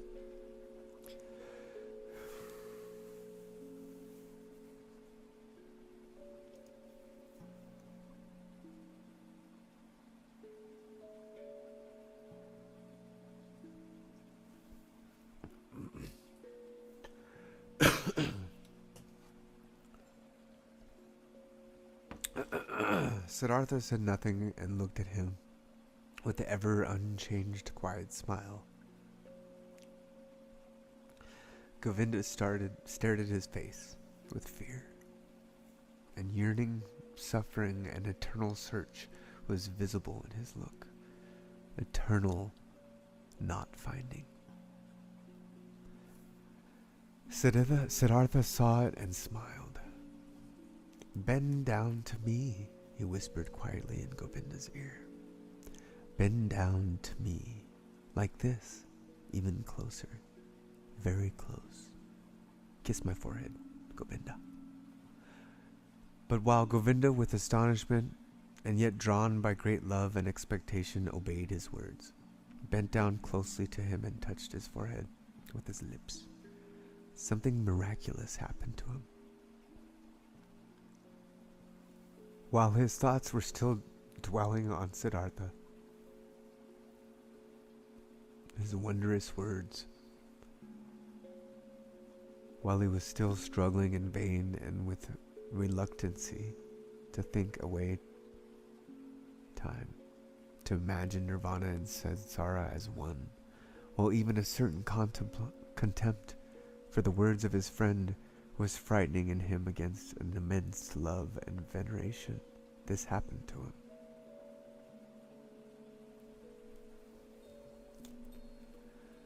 He no longer saw the face of his friend Siddhartha. Instead, he saw other faces, many, a long sequence, a flowing river of faces, of hundreds of thousands, which all came and disappeared, and yet all seemed to be there simultaneously. Which all consistently changed and renewed themselves, and which were still all Siddhartha.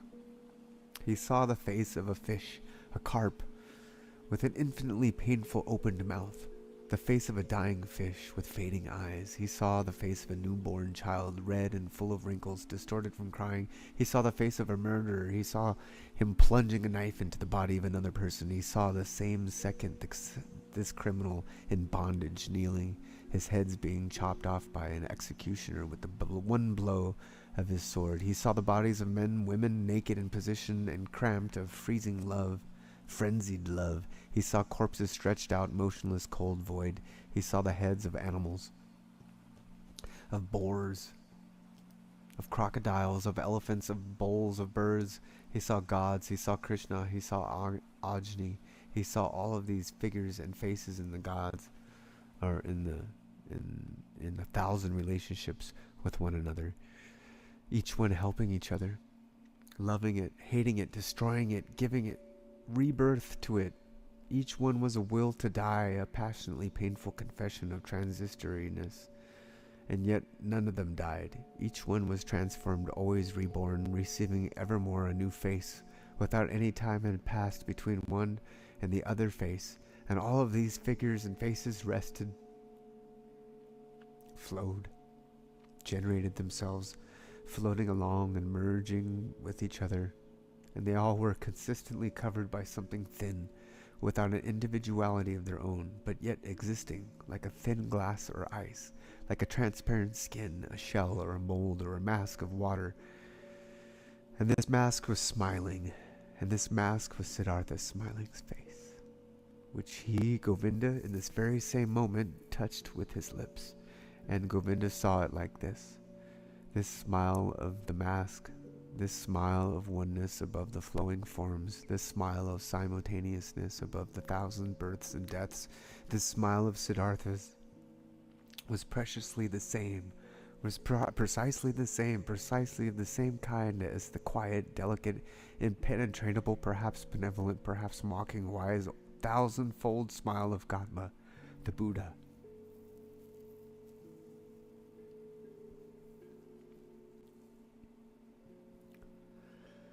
As he had seen it himself, with great respect 100 times. Like this, Govinda knew the perfected one, the perfected ones are smiling.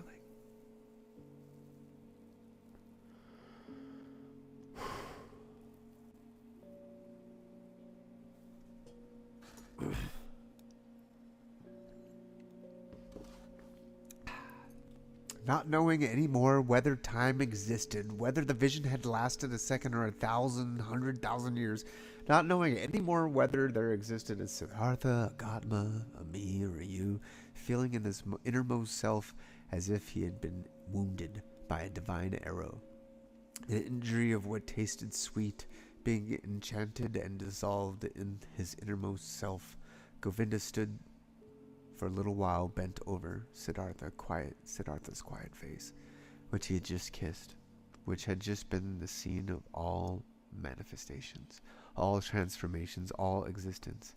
The face was unchanged. After under its surface the depth of the thousandfold had closed up again. He smiled silently, smiled quietly and softly, perhaps very benevolently, perhaps very mockingly, precisely as he used to smile, the exalted one. Deeply Govinda bowed. Tears he knew nothing of ran down his old face. Like a fire burnt the feeling of the most intimate love, the humblest veneration in his heart. Deeply he bowed, touching the ground before him, who was sitting motionlessly, whose smile reminded him of everything he had ever loved in his life, what had ever been valuable and holy in his life. How to describe to our... Oh, that's that's not it. That's the end of the book. It's all subscribed to our email. I'm like, that's not the book. So that's the last word. That's the last thing right there. Whose smile reminded him of everything that he ever loved in his life. What had ever been valuable and holy to him in his life. And and that's it. It's all how to subscribe to our email. It's like right after. It's not even a sentence or a period. They could have put a space. Jeez. Man, that's such a good book. I forgot how good it was. I'm just gonna cry.